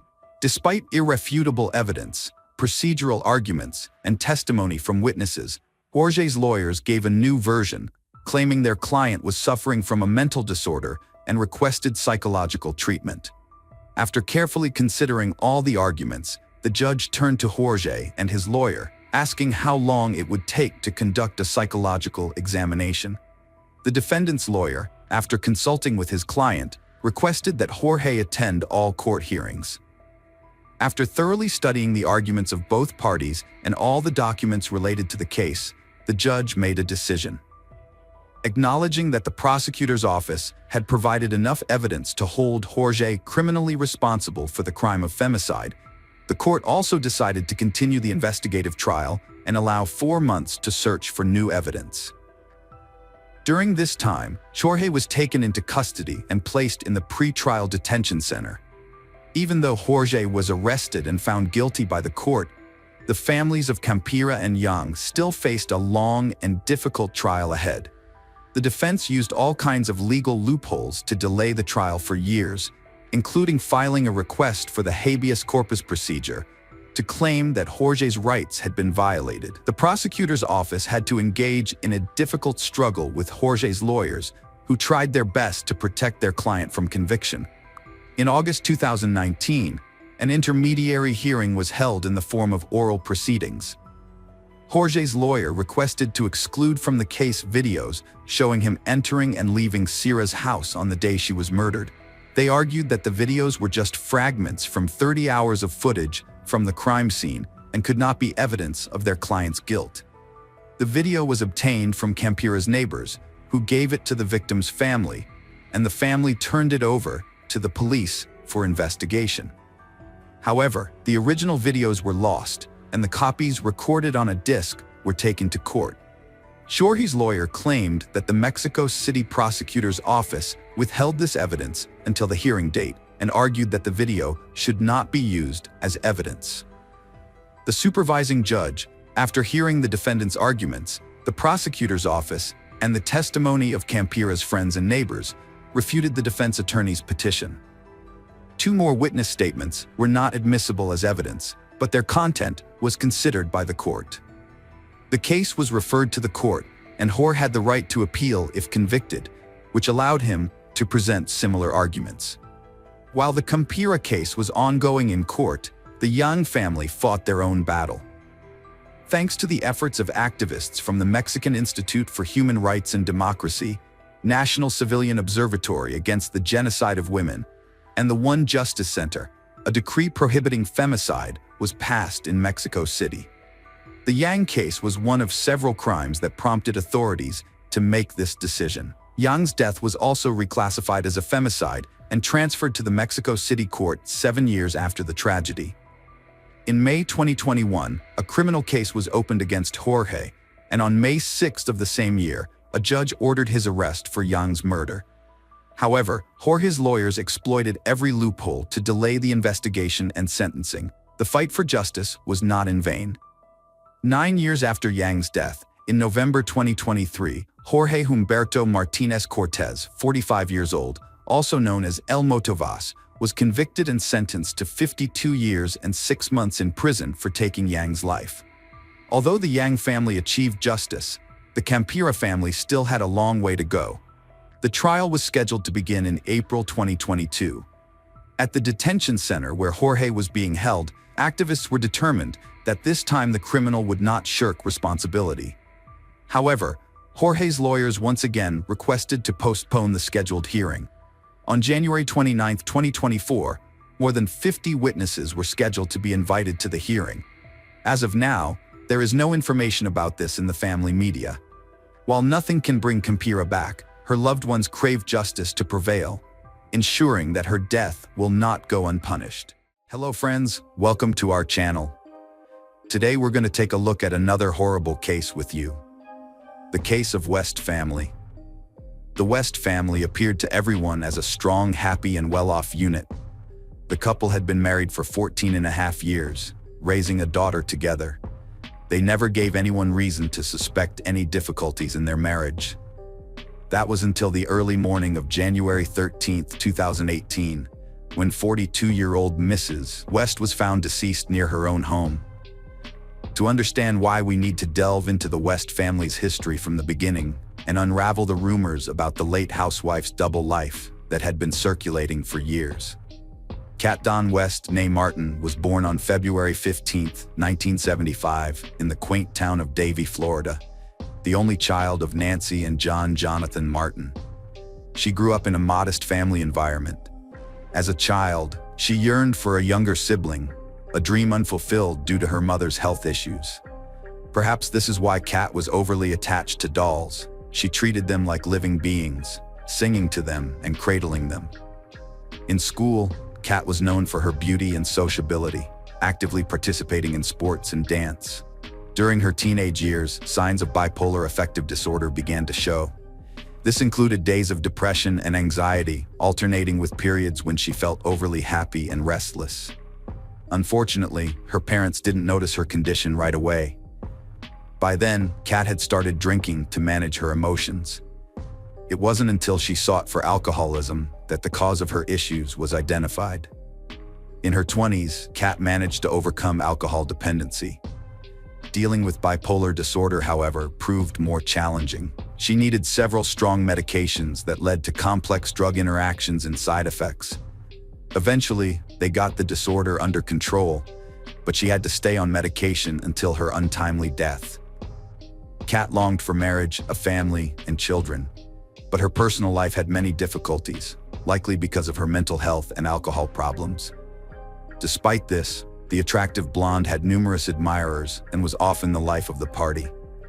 In her youth, Kat wanted to be a model. She went to castings and tried different looks. She was fascinated with Marilyn Monroe from the 1950s. Kat watched Monroe's movies on repeat, collected posters, and imitated her style and image. She even looked a bit like Marilyn, something she was proud of. Though Kat's dream of becoming a famous model didn't come true, her photos often appeared in local magazines. This gave her some recognition and occasionally made people recognize her in her hometown streets. At 28 years old, she finally met William West, the man she'd start a family with. William Jeffrey West, who mostly went by his middle name, was born in 1970 in Alabama into an ordinary family. From an early age, he dreamed of a career in the military or law enforcement. He was a diligent student and active sports enthusiast, robustly fit and incredibly focused. In the early 1990s, William joined the U.S. military, serving initially as a military police officer. William's commitment and dedication led him to become a military recruiter, responsible for enlisting individuals into the Army and Navy. Over time, he rose to head a recruitment division. In total, William devoted 2 decades to military service. Alongside his military career, William pursued higher education. He earned a bachelor's degree in public from the University of Carolina and continued his studies in criminal justice and disaster and emergency management, eventually earning a master's degree. William was intelligent, composed, and goal-oriented, yet modest and somewhat introverted. He preferred quiet gatherings over loud parties and generally shunned the spotlight. He married young and had 2 children, known for being a devoted family man and responsible parent. Upon retiring from the military, William became a corporal in the police department of a university town. He was entrusted with ensuring the safety of the campus community, approaching his duties with seriousness and responsibility. Although he was issued a service firearm, he never had to use it throughout his career. Kat and Jeffrey were an unusual but happy couple. Their paths crossed in the mid-2000s when Jeffrey was still serving in the military and married to his first wife. It seemed unlikely that the stern, quiet military man had anything in common with the flamboyant, bold, attention-loving blonde, yet they felt an instant mutual attraction. Despite their 5-year age gap, Jeffrey's existing marriage, and Kat's periodic struggles with alcohol, which she continually fought, their relationship blossomed. Jeffrey soon filed for divorce to be with his new love, and within less than 5 months of meeting, they surprisingly tied the knot in a Las Vegas chapel. In 2005, the couple welcomed their only child together, a daughter named Lola. They settled in the quiet town of Sarah, Alabama, Jeffrey's home state, in a custom-built cozy home that Kat personally designed. She adorned their bedroom with portraits of her idol, Marilyn Monroe. Neighbors frequently praised the Wests, describing them as a happy couple despite being complete opposites. Caitlin always strived to look stunning and attractive with bold makeup, stylish hair, and Barbie-like outfits. She thrived on catching people's glances and loved compliments, always appearing cheerful and smiling. Jeffrey, in contrast, seemed overshadowed by her presence, appearing reserved, serious, and highly disciplined, a reflection of his long military career. Despite her efforts and striking looks, Kat couldn't carve out a successful modeling career after marriage and the birth of her daughter. She focused on creating a cozy home and raising her child. Yet the mundane life of a homemaker wasn't enough. She craved attention and recognition. With the rise of social media in the late 2000s, she began actively posting pictures online. Initially, these were harmless Barbie or Marilyn Monroe-themed photos, but gradually they became more provocative and daring. Close sources say her husband not only didn't mind her new hobby but often played the role of her personal photographer. It seemed harmless and eventually became a lucrative venture for Kat through paid subscriptions. One day, they bought a selection of ready-made seafood dishes from a popular local restaurant, a bottle of fine brandy and absinthe from the supermarket, along with aromatic candles Kat picked from a nearby store to set a romantic mood. Captured on surveillance cameras at each location, they appeared happy and carefree, smiling and joking with no hint of the impending tragedy. Returning home with their purchases, the couple enjoyed their dinner and indulged in the alcoholic beverages. Kat, who had intermittently battled alcohol dependency, requested Jeff conduct a hot photo session, first in lingerie and then without any clothes. Jeff was not opposed. He took several revealing shots that were posted on Kat's private OnlyFans profile by around 1 p.m. The romantic evening, intended to culminate in a passionate night, deteriorated into a nightmare that led to a tragic outcome, culminating in the discovery of a body on the road. Early on the morning of January 13th, around 5 a.m., a young neighbor of the West was on her way to work. Although sun had not yet risen, it was light enough outside. As she passed the West's house, something caught her eye. It took her a moment to comprehend what it was. Slowing down, she soon realized an almost fully unclothed woman was lying motionless on the road. Additionally, she thought she saw someone standing on the doorstep of the house, who quickly vanished into the shadows upon noticing her. During questioning, she couldn't definitively state whether this person entered the house or ran off down the street. Startled and uncertain about what to do, the young woman hesitated to approach the body. She returned home and informed her parents. Together, they called emergency services to report this grim discovery. At the operator's request, and while waiting for help to arrive, they reluctantly approached the woman on the ground, recognized as Mrs. West, and checked for a pulse. Tragically, there was none. Her body was cold and already showing signs of rigor mortis.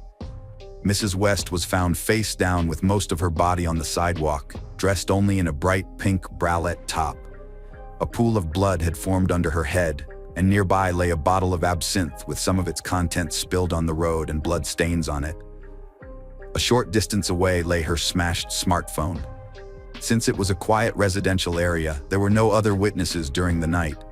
Thus, the time gap between when Mrs. West's car was last seen around 8:30 p.m. and 5 a.m., when the neighbor discovered Catlin's lifeless body, remains shrouded in mystery, likely only witnessed by her husband. What might Mr. West be concealing? Detective Michael Melhoff was among those first arriving at this troubling scene and proceeded to inquire at the house where Mrs. West's body had been found. A man answered the door appearing somewhat anxious, but professing ignorance regarding the situation at hand. When asked about his wife's whereabouts, he said he'd woken up and didn't find her in bed. The detective then asked him to step outside, informing him that a woman's body, identified by neighbors as Cat West, was found near the house. Throwing on a jacket, the man followed the officer and confirmed that the deceased was indeed his wife. However, Jeff's reaction was unusually calm. He did not rush to the body with tears or screams. When questioned about his whereabouts and activities during the night, Mr. West stated he had slept soundly as they had been drinking the previous evening. When asked what he thought had happened, he merely shrugged, suggesting it might have been an unfortunate accident. Mr. West also shared that his wife suffered from bipolar affective disorder, requiring medication, and struggled with alcohol, behaving erratically when intoxicated. He mentioned that she would sometimes jump on their backyard trampoline, occasionally missing it and injuring herself. A search of the house revealed no signs of a struggle or violence. 2 plates with leftover food, 2 glasses, and a half-empty brandy bottle were on the kitchen table. Her high heels captured in her last pictures lay under the table, and underwear matching the bra she was wearing when found was on the floor. However, several blood-stained napkins in the trash and an open bottle of cleaner raised questions. That day, Jeffrey was taken into custody as the main and sole suspect in the case. Chronologically describing the last evening spent with his wife, Jeffrey noted that she drank heavily, which he greatly disliked. After a revealing photo session, he hoped they would move to the bedroom for a more intimate setting. He stepped away to shower for a few minutes and returned to find his wife still sitting at the table, drinking straight from the bottle and texting someone on her phone. Jeff was angered by this, and his requests to put away the gadget were ignored by Kat. He tried to snatch the phone from her hands, leading to a minor scuffle, during which he accidentally elbowed his wife's face, causing a few drops of blood to appear from her nose. According to him, this was the blood police found on discarded napkins. Mr. West eventually took the phone from his wife and, opening the door, hurled it into darkness. He claimed that, after this event, he turned around and went to bed, convinced that his spouse would soon calm down and join him. He allegedly remained unaware of how events unfolded further until the police knocked on his door, asking about. He speculated that his wife might have gone outside to find her phone, taking the absinthe bottle with her to finish it. He also suggested that she might have fallen, hit her head on the bottle, lost consciousness, and froze to death, or that someone might have attacked her. Mr. West couldn't explain why Mrs. West was without the bottom part of her enticing pink lingerie set, or why she went to look for her phone in just a bra without putting on any outerwear hanging near the entrance. He attributed such behavior to alcohol intoxication. The suspect's story seemed suspicious and inconsistent. He claimed to be too intoxicated to remember certain details, leaving the investigation to piece together the sequence of events. The evidence was scarce and there were no witnesses. The autopsy determined that the cause of death for the 42-year-old woman was blunt force trauma to the head, likely inflicted with the absinthe bottle found nearby, compounded by hypothermia. At the time of the incident, her blood alcohol level exceeded 2.5 per ml, indicative of severe intoxication with impaired coordination and a high risk of losing consciousness. At first glance, everything seemed to align. Kat, heavily intoxicated, ventured outside searching for her phone, taking along the unfinished bottle of absinthe. She likely lost her balance, possibly while reaching for her gadget, hit her head on the bottle, lost consciousness, and died from the injury and exposure. The bottle with blood traces lay near her head, and the smartphone, the reason she left the house, was found nearby. However, the investigation found this scenario too simplistic and staged. Experts confirmed that the head injury was inflicted with the bottle beside the body. Forensic analysis suggested that if she had fallen on her own, the bottle likely would have rolled away rather than remained parallel to her head. Both Kat's and her husband's fingerprints were found on the bottle, along with several smudged prints that couldn't be identified. The blood-stained napkins and the open bottle of household cleaner discovered in the house led investigators to a different conclusion. Their theory, later presented as the primary and only plausible one in court, suggested the couple argued over Kat's preoccupation with her subscribers. In a fit of anger, Jeff struck her with the bottle, causing a fatal injury. Panicking, he tried to stage an accidental fall by cleaning the blood in the house, but failed to dispose of all evidence. Partially supporting this theory was the fitness app on Jeff's phone, which tracked his steps. According to the app, he was active around the house until midnight and again early in the morning before police arrived. This contradicted his claim of being asleep. Police speculated that he was attempting to conceal evidence during these times. A third person involved, the neighbor who discovered the body, recalled during questioning that she saw a male silhouette on the doorstep who quickly left in an unknown direction. She couldn't confidently assert whether it was Mr. West or someone else in the dim early dawn light. Additionally, she couldn't discern if this person entered the house or not. This information intrigued investigators. Considering Kat's popularity online, she had many male admirers who paid to view revealing photos. A new theory emerged. An obsessed follower among her subscribers might have sought a personal encounter with Kat and tracked her down, hoping for closer acquaintance. While Kat did receive messages from various men, sometimes with inappropriate proposals, she maintained her distance. No explicit threats or harassment were found in these communications. A few particularly persistent fans living in other states with solid alibis were quickly ruled out as suspects. Nevertheless, footprints not belonging to homeowners were found on the doorstep and vanished into the lawn. Their origin remained a mystery. Could Mr. West have harmed his wife? This question lingered as evidence pointed towards multiple potential scenarios yet remained inconclusive overall. Jeffrey's neighbors, friends and relatives described the couple as happy and thriving. He was aware of his wife's unique online activities, but saw them as harmless fun. Jeffrey denied ever being violent towards his wife, stating he loved her too much to hurt her. Nonetheless, arguments had become a frequent occurrence in their household. A particularly telling text exchange dated January 12th was found on their phones where the couple argued heatedly. Kat criticized Jeffrey for not matching her in vivacity and temperament, even suggesting they might be incompatible. Despite this, Jeffrey remained the prime suspect with forensic evidence and gathered details only indirectly implying his guilt. Following his arrest, not only his parents but also his daughter and in-laws rallied in his defense. They were firmly convinced of his innocence and asserted he could never harm his wife. After Jeffrey West's arrest, he couldn't afford the $500,000 bail set for him, which meant he had to stay in custody until his trial, a wait stretching almost 3 years. He was offered a plea deal admitting guilt in his wife's demise in exchange for a reduced sentence. However, Jeffrey adamantly refused, maintaining his innocence.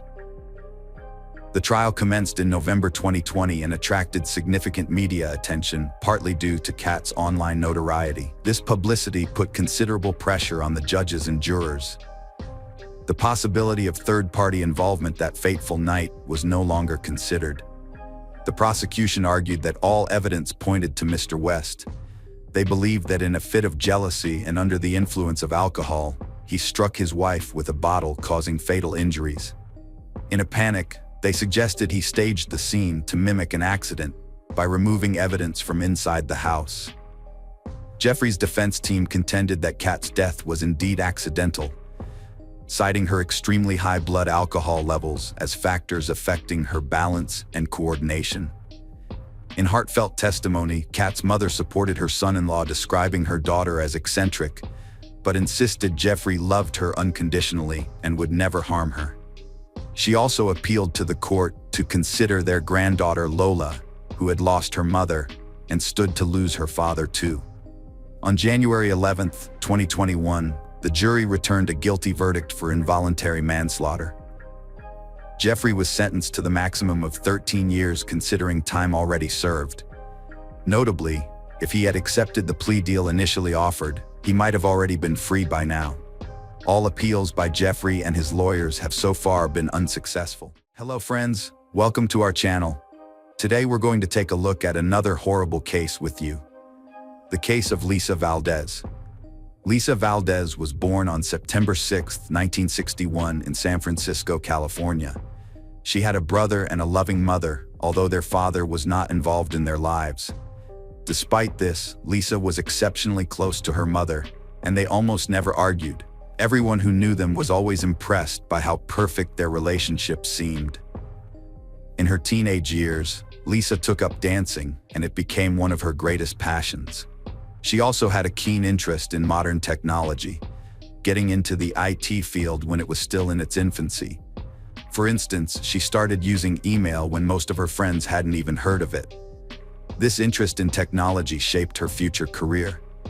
After college, Lisa got a job as a software analyst in San Francisco. Later, her mother used her savings to purchase Lisa an apartment in a prestigious neighborhood. It was a small studio, but the building was situated on a hill, offering a beautiful view of the city. Lisa lived in this apartment alone, advancing in her career and spending as much time as possible with her family. She also continued dancing, attending weekly dance practice sessions with her best friend. On May 16, 1998, when Lisa was 36, she invited her mother and some family friends over for the evening. After the guests left, her mother helped with the dishes and headed home. Before she left, Lisa promised to call her the next day, but she never called. At first, her mom figured she was just busy, as Lisa was supposed to go to dance practice that day, so her mom decided to wait. But the whole day went by without hearing from Lisa. The next day, she tried calling Lisa herself, but there was no answer. The mother kept trying to reach her daughter, but Lisa never picked up. On the fourth day, which was a Monday, Lisa's colleagues contacted her mother and informed her that Lisa had not reported to work and was not answering their phone calls. This was highly unusual, as Lisa was a responsible employee who had never missed work without notice. Concerned, her mother decided to go to Lisa's apartment complex to check on her. However, upon arrival, she noticed police tape surrounding the building and a significant police presence. When she inquired about the situation, the police explained that just a few hours earlier, residents had reported a strange odor coming from one of the apartments. The manager had gone to investigate and found the door unlocked, immediately discovering a body on the floor, prompting the call to the police. The officers quickly identified the deceased as Lisa. She was partially undressed, and her body showed clear signs of trauma, indicating it was a murder. Based on the state of decomposition, they estimated she had been dead for several days. The police also suspected she had been assaulted, as her underwear was found next to the body. The room was covered in blood stains, both on the floor and on the bed. The TV was on, and the air conditioner was set to 78 degrees. The apartment was also in disarray, but detectives later discovered that this was normal for Lisa, who wasn't meticulous about keeping things tidy. There were no signs of a robbery, as all of Lisa's valuables, including her jewelry, were left in plain sight. The only things missing were her keys and a gym bag. Another peculiar detail was that the attacker had cut off some of Lisa's long hair and taken it with them. Combined with the numerous injuries on her body, this suggested the presence of strong personal motives. Detectives speculated that the killer might have known Lisa, and for some reason, harbored hatred towards her, supporting the idea that Lisa was familiar with her attacker. This was further supported by the lack of signs of forced entry, and the fact that Lisa's apartment complex was fenced and required either a key or access granted by a resident. The police started interviewing residents of the complex, hoping someone had seen the attacker, and they quickly found their first lead. One of Lisa's neighbors mentioned that 2 days earlier, after returning from vacation, he noticed part of the metal frame of his front door was bent, and there was a faint blood stain on the door. He reported it to the manager, but they decided not to involve the police, since it was clear no one had broken into his apartment. Detectives were almost certain the same person who killed Lisa was responsible for this incident, but the motives behind the actions were unclear. Perhaps the killer tried to break into the neighbor's apartment and was caught by Lisa, leading to her murder. According to another theory, the attempt to break into the neighbor's apartment might have occurred after Lisa's murder, which seemed odd. Detectives also talked to the housekeeper who cleaned Lisa's apartment every week. 2 days before they found Lisa's body, the housekeeper used her key to enter the complex and tried to open Lisa's door, but it was blocked from the inside. She peeked through the crack and saw a partially undressed woman on the floor and heard a man's voice. Assuming she was interrupting something private, she left right away. The police believed Lisa was already dead by then, and the man's voice belonged to her killer who was still in the apartment. The housekeeper mentioned seeing a black bag with a zipper near the body, but she was unsure as she only glanced at it briefly. Additionally, there was an untouched envelope with cash taped to the inside of Lisa's apartment door. This money was intended for the housekeeper, as Lisa would leave it the day before her scheduled visit since she wouldn't be home. The presence of the untouched envelope suggests that Lisa was likely attacked after her mother's departure, between midnight and early morning, as this was when she would have left the money. This theory was soon confirmed by the neighbors living on the floor below, who reported hearing noises from above that night. They described hearing thumping sounds followed by the sound of someone coming down the stairs, though they did not see who it was. While medical experts examined Lisa's body, detectives continued searching her apartment for clues. They soon noticed something unusual. The toilet seat was up, which was unusual for a woman living alone. Forensic experts examined the toilet seat and found a partial fingerprint that did not belong to Lisa. The police collected fingerprints from all of Lisa's acquaintances and relatives who might have been in her apartment, but none matched this. This led detectives to believe the fingerprint might belong to the killer. The medical experts soon finished their report, giving a new lead. Lisa's body had over 20 stab wounds, but because of the decomposition, they couldn't tell if she had been sexually assaulted. However, they found defensive wounds on her body, indicating that Lisa tried to fight off her attacker. The experts also found skin particles under her nails, likely from the killer, and sent them to the lab for analysis. Meanwhile, forensic experts examined evidence from the apartment and found a crucial clue. One of the pillowcases had numerous blood stains, but analysis revealed that not all the blood belonged to Lisa. Some stains were different, so the pillowcase was sent to the lab for further examination. Investigators theorized that the killer might have accidentally injured himself while stabbing Lisa, which was common in such cases since a knife can easily slip. This theory was supported by another finding inside the toilet. They discovered 2 bandages from a first aid kit, which the killer might have used to stop his bleeding. He also could have left his fingerprints on the toilet seat while throwing away the bandages. DNA analysis showed that the blood on the pillowcase belonged to an unknown man not in the FBI database. The skin particles from under Lisa's nails also matched this man, as did the blood stain on her knee. Although there were no matches in the DNA database, detectives now had the killer's DNA profile. They began comparing it with samples from suspects in their system who had committed crimes in Lisa's area, and also started looking closely at her acquaintances.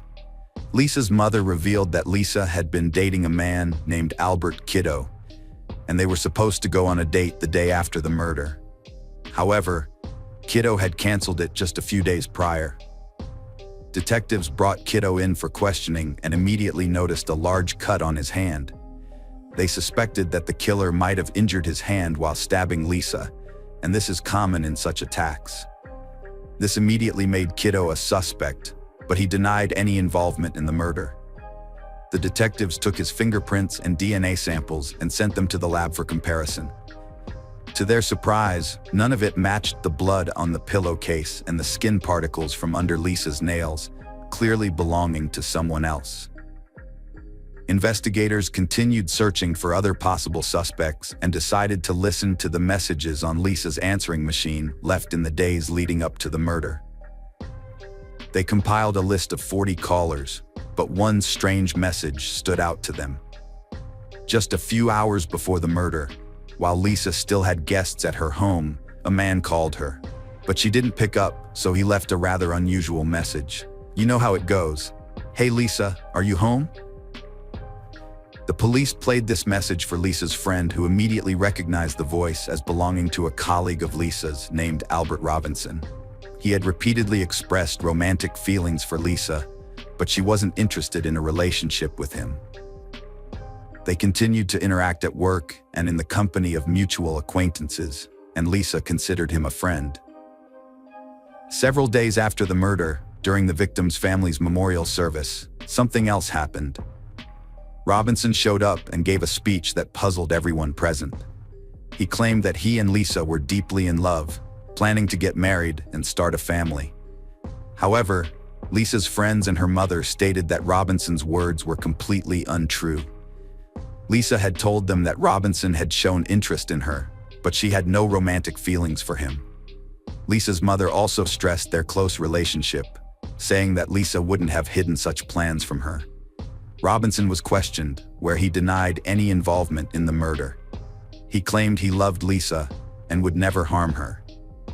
However, he refused to provide his DNA sample and fingerprints to the police. This evidence pointed to Robinson as the main suspect, and detectives continued searching for new leads. If Robinson was obsessed with Lisa and she did not reciprocate his feelings, it could have driven him to commit the crime. The brutality of the crime suggested personal motives, and the fact that the killer had cut off and taken some of her hair could be connected to his obsession. Detectives eventually obtained a search warrant for Robinson's house, where they found numerous photos of Lisa, further indicating his obsession with her. However, Robinson continued to deny any involvement in the murder. He even provided his fingerprints and DNA samples to the detectives.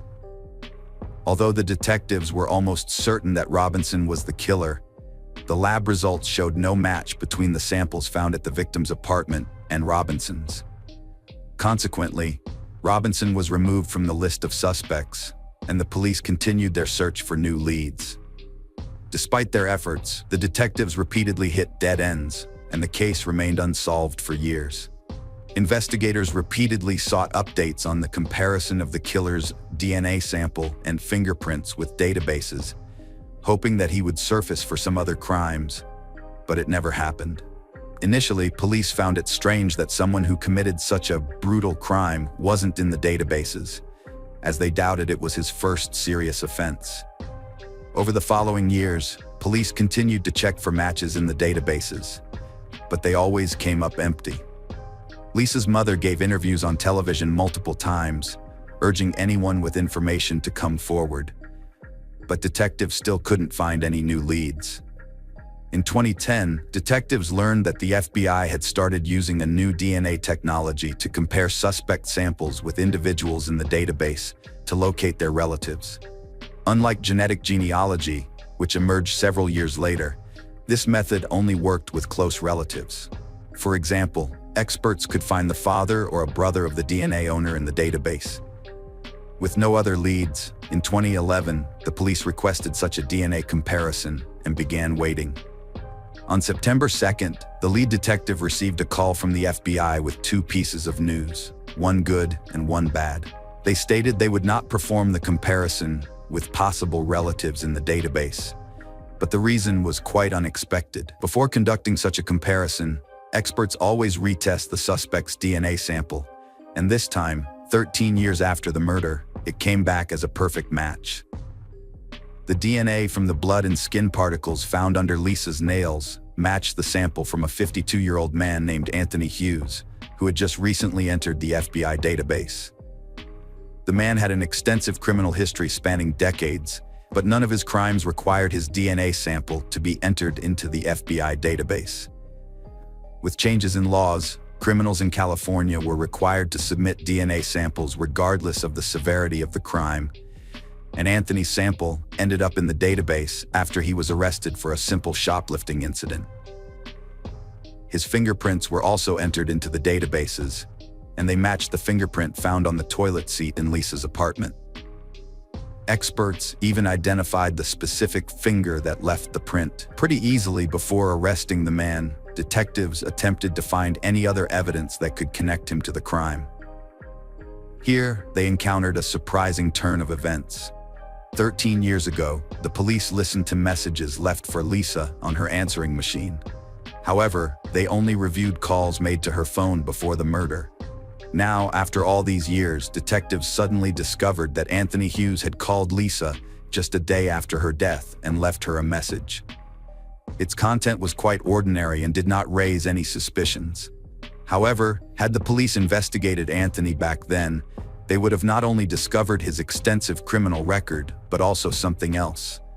Upon reviewing Lisa's belongings, detectives examined her address book and found Anthony's phone number, confirming that the victim knew him.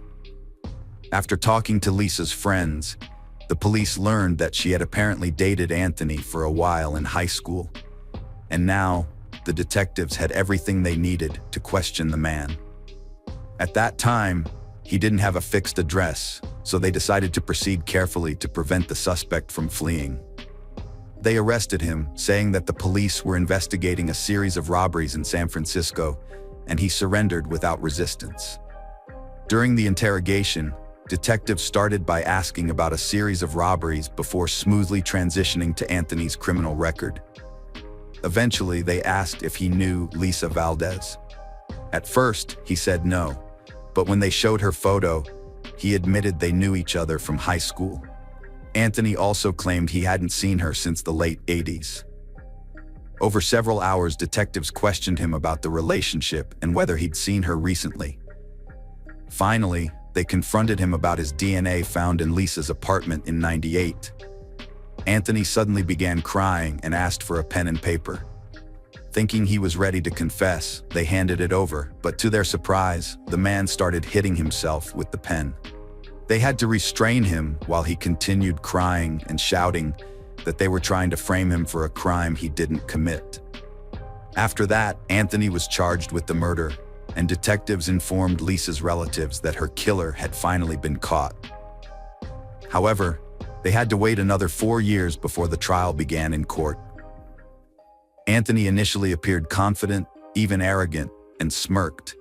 But as the proceedings continued, he began showing up with a Bible in hand and a cross around his neck, which the detectives saw as an attempt to sway the jurors. His lawyer insisted Anthony couldn't physically have committed the murder.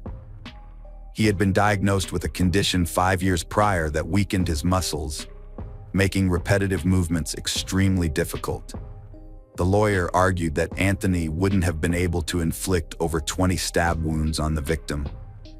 But medical reports from the year of the murder showed that Anthony's condition was under control and treatment was effective. Moreover, the prosecution had much stronger evidence pointing directly to his presence in the victim's apartment. His skin was found under Lisa's nails, his blood on a pillowcase, and his fingerprint on the toilet seat. But despite all this, Anthony continued to insist he hadn't seen Lisa since the late 80s. The prosecution theorized that Anthony contacted Lisa and went to her home, where he attempted to engage in intimacy with her, but she refused. In a fit of rage, he then killed her, cut off a portion of her hair, and took it with him before fleeing the scene. In the end, the jury unanimously found him guilty of first-degree murder. However, there was a problem with convicting him of sexual assault. The prosecution believed Anthony had indeed assaulted the victim, but due to the extent of decomposition, there was no direct evidence to confirm it. The situation was further complicated when, before sentencing, Anthony challenged the assault charges, arguing that the 13-year delay in bringing charges violated his constitutional rights. As a result, the primary charges were reduced from first-degree murder to second-degree murder, resulting in a less severe punishment. Anthony eventually received a life sentence, with the possibility of parole after just 16 years in 2031, when he would be 72. Since then, Anthony has been serving his sentence in prison and continues to maintain his innocence. Lisa's relatives hope that his parole request will be denied, which is quite likely. As often, a refusal to admit guilt is seen by the parole board as a lack of remorse, meaning the offender doesn't deserve to be released. Hello friends, welcome to our channel. Today we're going to take a look at another horrible case with you. The case of Corey Richins. Eric Richins was born on May 13, 1982, and had a profound impact on the lives of those around him. Throughout his childhood and teenage years, Eric was fiercely passionate about sports, excelling in basketball, baseball, and soccer, which reflected his dedication to staying active. His true love, however, was anything that took him outdoors, particularly hunting, where his exceptional marksmanship and keen eye earned him numerous trophies from around the world. Eric was renowned for his dynamic personality, which radiated joy and laughter wherever he went. He possessed a natural talent for telling stories, playing harmless pranks on friends, and contagious laughter that would light up the room. Eric was undoubtedly the life of every party, leaving a lasting impression on everyone he met. Eric, a Utah resident, possessed an extensive collection of motorized vehicles, including trucks, four-wheelers, and snowmobiles, which he used to explore the outdoors and satisfy his thirst for adventure. Although he loved having fun, Eric was deeply committed to his faith and was an active member of the Church of Jesus Christ of Latter-day Saints. With the encouragement of his family, he volunteered for a 2-year mission trip to Mexico City, where he honed his Spanish language skills. Upon completing high school, Eric pursued higher education at the University of Utah, graduating in 2009 with a bachelor's degree in international studies and a minor in Spanish. Eric met Corey Darden at Home Depot, where she was an employee. As a regular customer due to his construction work, Eric developed a friendly connection with Corey over time. He was attracted to her charm and beauty, but was too shy to approach her directly. So Eric asked a friend to help him get her contact information. One day, while Eric's friend was shopping at Home Depot, he casually asked Corey for her phone number, mentioning Eric's interest in getting to know her better. Appreciative of his friend's help, Eric anxiously waited to hear back. It was now up to Eric to make the next move, and he finally summoned the courage to call Corey, arranging their first in-person meeting. Unbeknownst to him, this meeting would alter his life forever. From the moment Eric and Corey met, they clicked. Their connection was undeniable, and their first date marked the start of a romantic journey. As they introduced each other to their families, their bond grew stronger. Corey's mother and brothers instantly took to Eric, while Eric's family was equally impressed by Corey's kind nature and how well she fitted in with him. Although Eric's sisters, Katie and Amy, were initially cautious, they soon warmed up to Corey and made her feel part of their family. Eric and Corey tied the knot in 2013 with a private wedding ceremony. 2 years later, Corey gave birth to their first child, Carter, and later Ashton, and finally Weston, completing their family of 5. Eric proved to be a natural at fatherhood, and his sons looked up to him with admiration. He was exceedingly proud of his boys, celebrating their every achievement, whether it was academic, in sports, or in the arts, and was always present to cheer them on and congratulate them on their accomplishments. Eric eventually launched a stonemasonry business which proved extremely successful. His exceptional craftsmanship and meticulous attention to detail set him apart, attracting clients seeking his expertise in crafting stunning stonework. The thriving business brought financial security to Eric and his family. Meanwhile, Corey's real estate ventures also generated a significant income. Her entrepreneurial drive and in-depth knowledge of the local market made her a vital contributor to their family's growing prosperity. She would buy homes, renovate them, and sell them at a profit. As a result, the Richins family built considerable wealth, and their lifestyle embodied the pinnacle of success. On the surface, the Richins family seemed to have a perfect life. However, this illusion of perfection shattered on March 4, 2022, when Corey made a frantic emergency call to report that her husband Eric was not responding. When paramedics arrived, they discovered that Eric had sadly died. Corey was devastated by the news and called her mom, Lisa, who rushed over. Her brothers DJ and Ronnie joined them, struggling to process Eric's sudden death. They'd celebrated Corey's business success at their new mansion earlier, with Corey making Eric a Moscow Mule before bed. She'd slept with her son due to his nightmares, and when she returned to their room at 3 a.m., found Eric cold and unresponsive. As Corey waited for the paramedics to arrive, she remembered the dispatcher's instructions to perform CPR on Eric, which she claimed to have followed. While the paramedics were unable to determine the exact cause of Eric's death, they suspected it might have been an aneurysm, given that Eric was a healthy 39-year-old with no known medical conditions. However, it emerged later that Eric had confided in Corey about chest pains the night before his death, which lent further support to the aneurysm theory. But the autopsy results were to reveal a shocking truth. Eric's death was caused by a lethal dose of fentanyl, a powerful and dangerous pain medication that can be fatal in excessive amounts. This discovery raised a critical question for the investigators.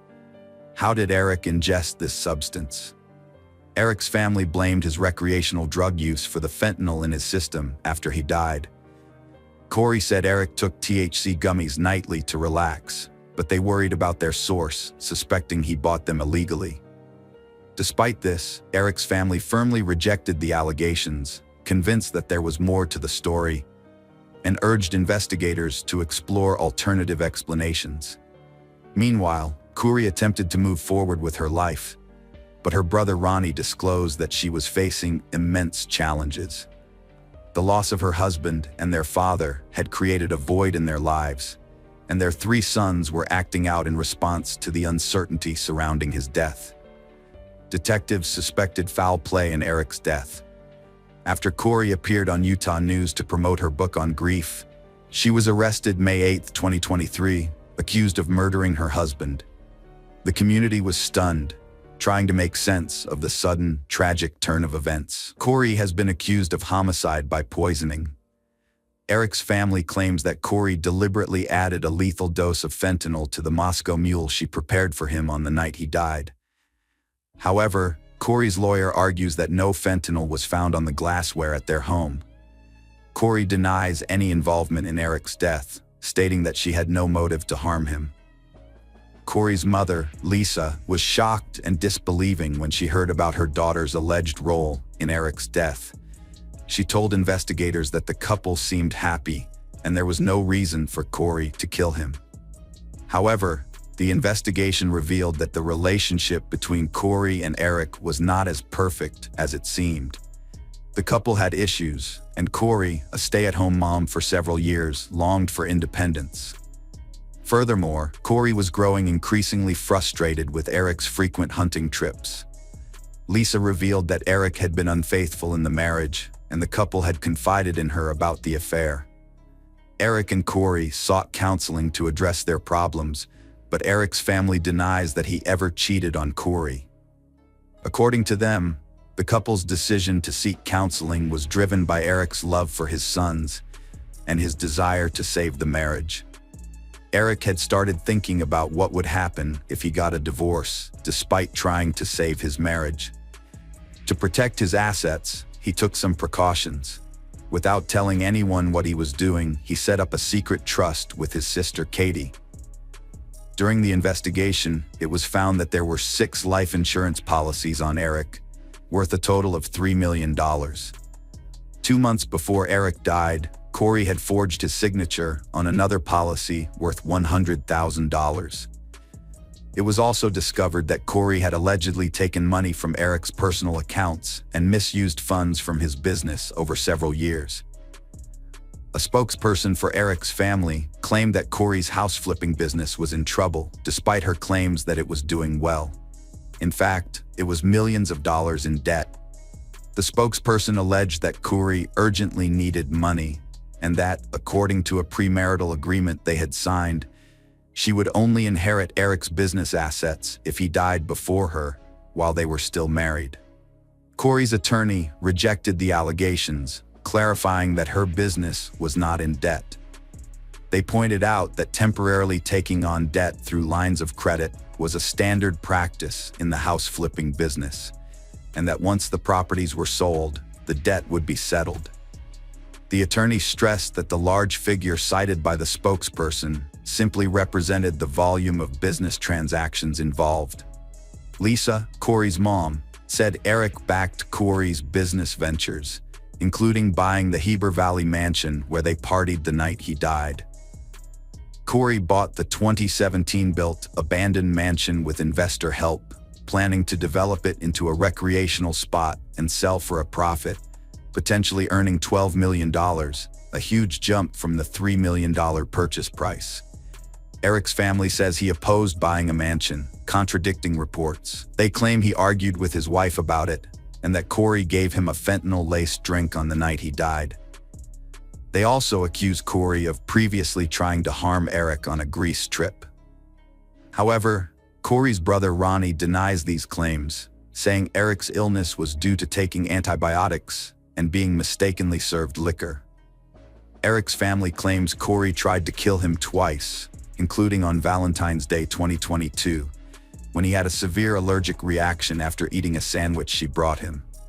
They also questioned her behavior after his death, including an incident where she punched his sister in the face and neck while trying to access a safe containing $125,000 to $165,000 in cash.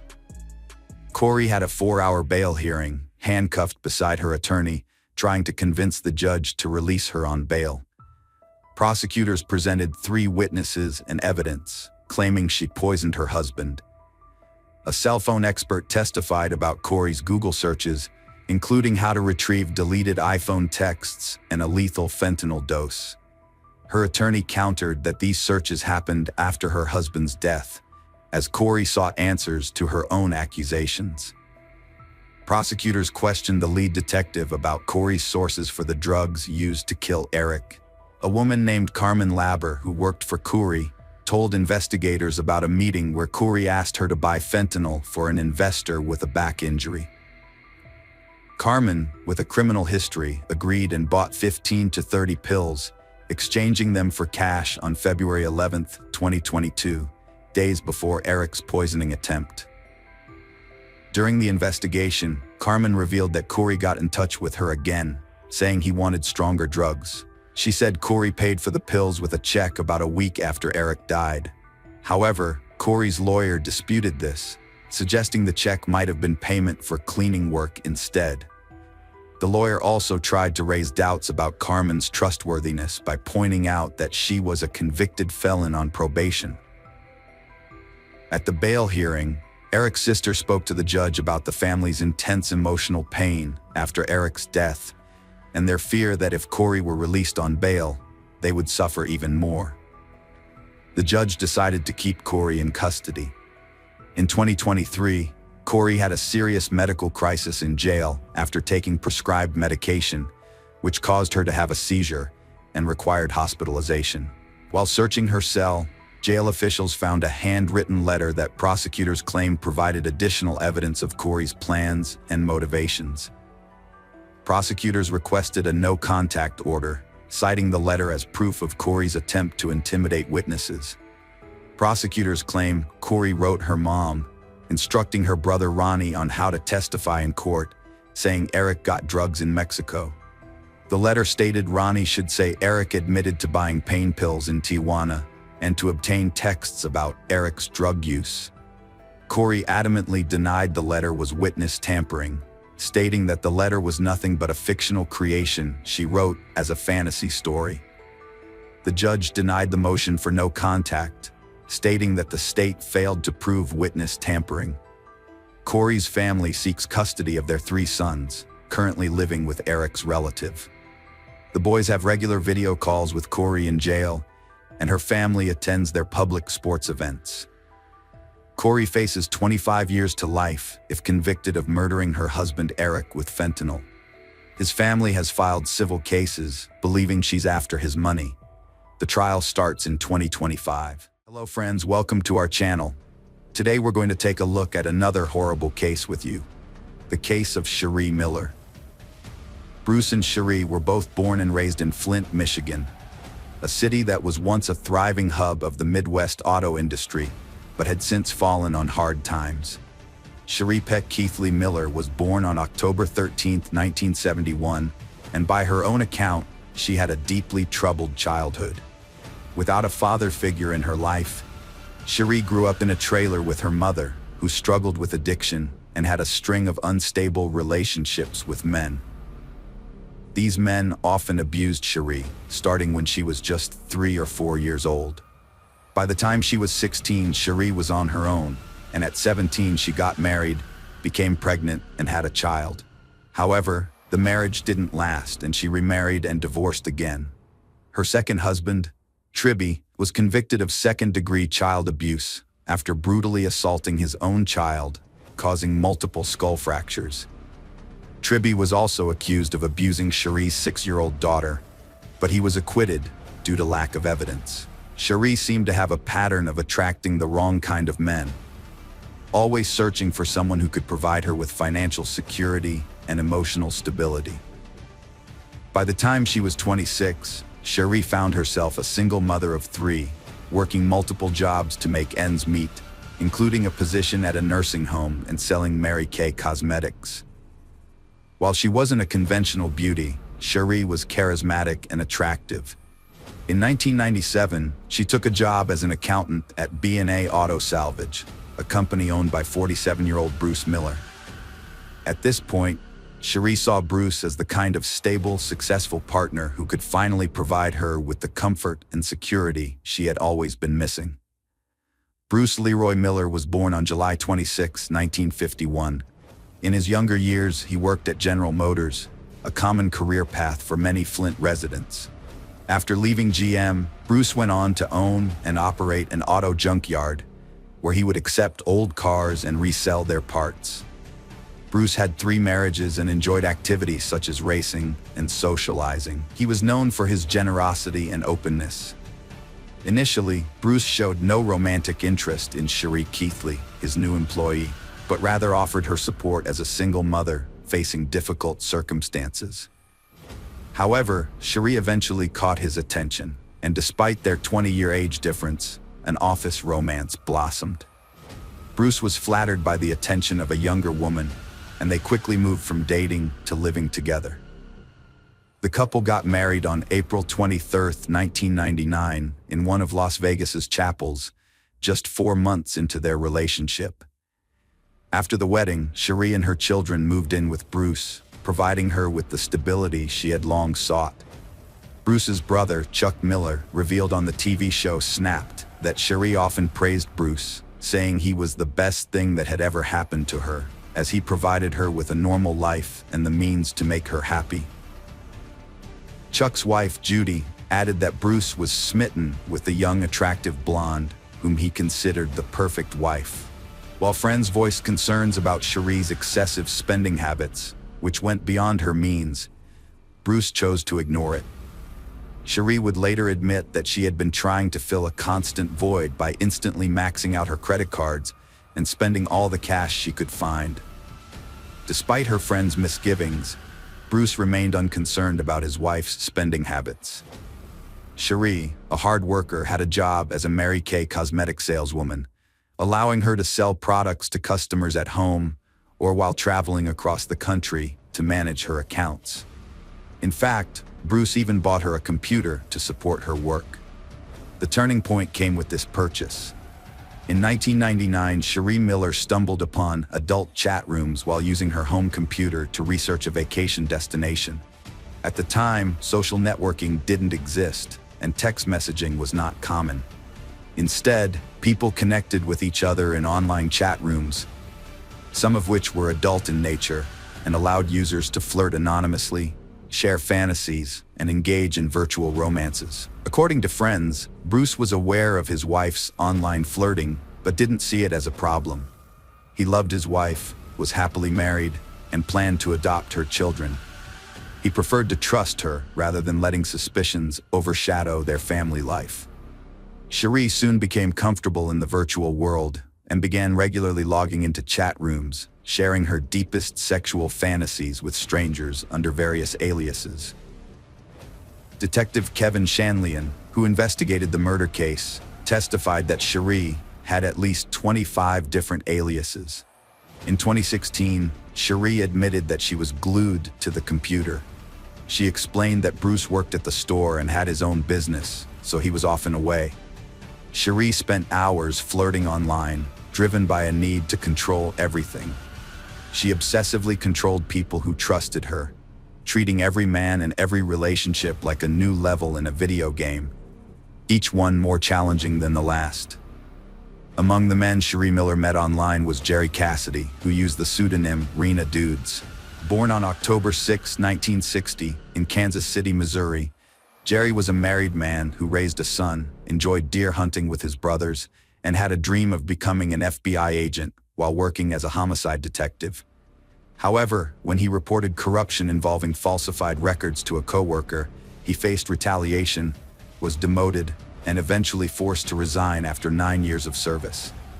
Despite doing the right thing, the experience ended his career. Depression, drinking, and substance abuse followed, which led to the breakdown of his marriage. Later, Jerry got his life back on track, moved to Reno, Nevada, and became a security guard at Harrah's Casino. In his free time, he frequented chat rooms where he met Cherie Miller. Their online correspondence turned passionate, and in July 1999, they met in person in Reno, where Cherie claimed to be attending a Mary Kay convention with a friend.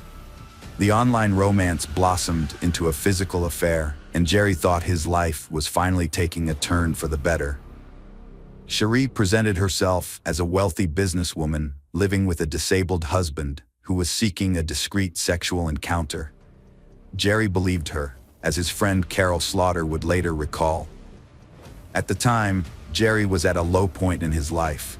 His marriage had ended, and he was in a new neighborhood with no friends. He became deeply infatuated with Cherie, telling Carol Slaughter that Cherie was exceptional in the bedroom. Throughout the summer and fall, Cherie used her cosmetics business as a front for frequent trips to Reno, where she would secretly meet with Jerry. The two exchanged explicit emails and instant messages, including intimate videos, and even went so far as to rename their online accounts, with Cherie calling herself Jerry's Fool and Jerry calling himself Cherie's Fool. Despite his background as a cop, Jerry seemingly failed to notice any red flags, blinded as he was by Cherie's professions of love. Whether due to naivety, flaws, or emotional vulnerability, Jerry proved to be an easy target for Cherie's manipulation. She quickly wove a web of deceit, convincing him that he needed to kill her husband. The impact on Jerry was evident to those around him.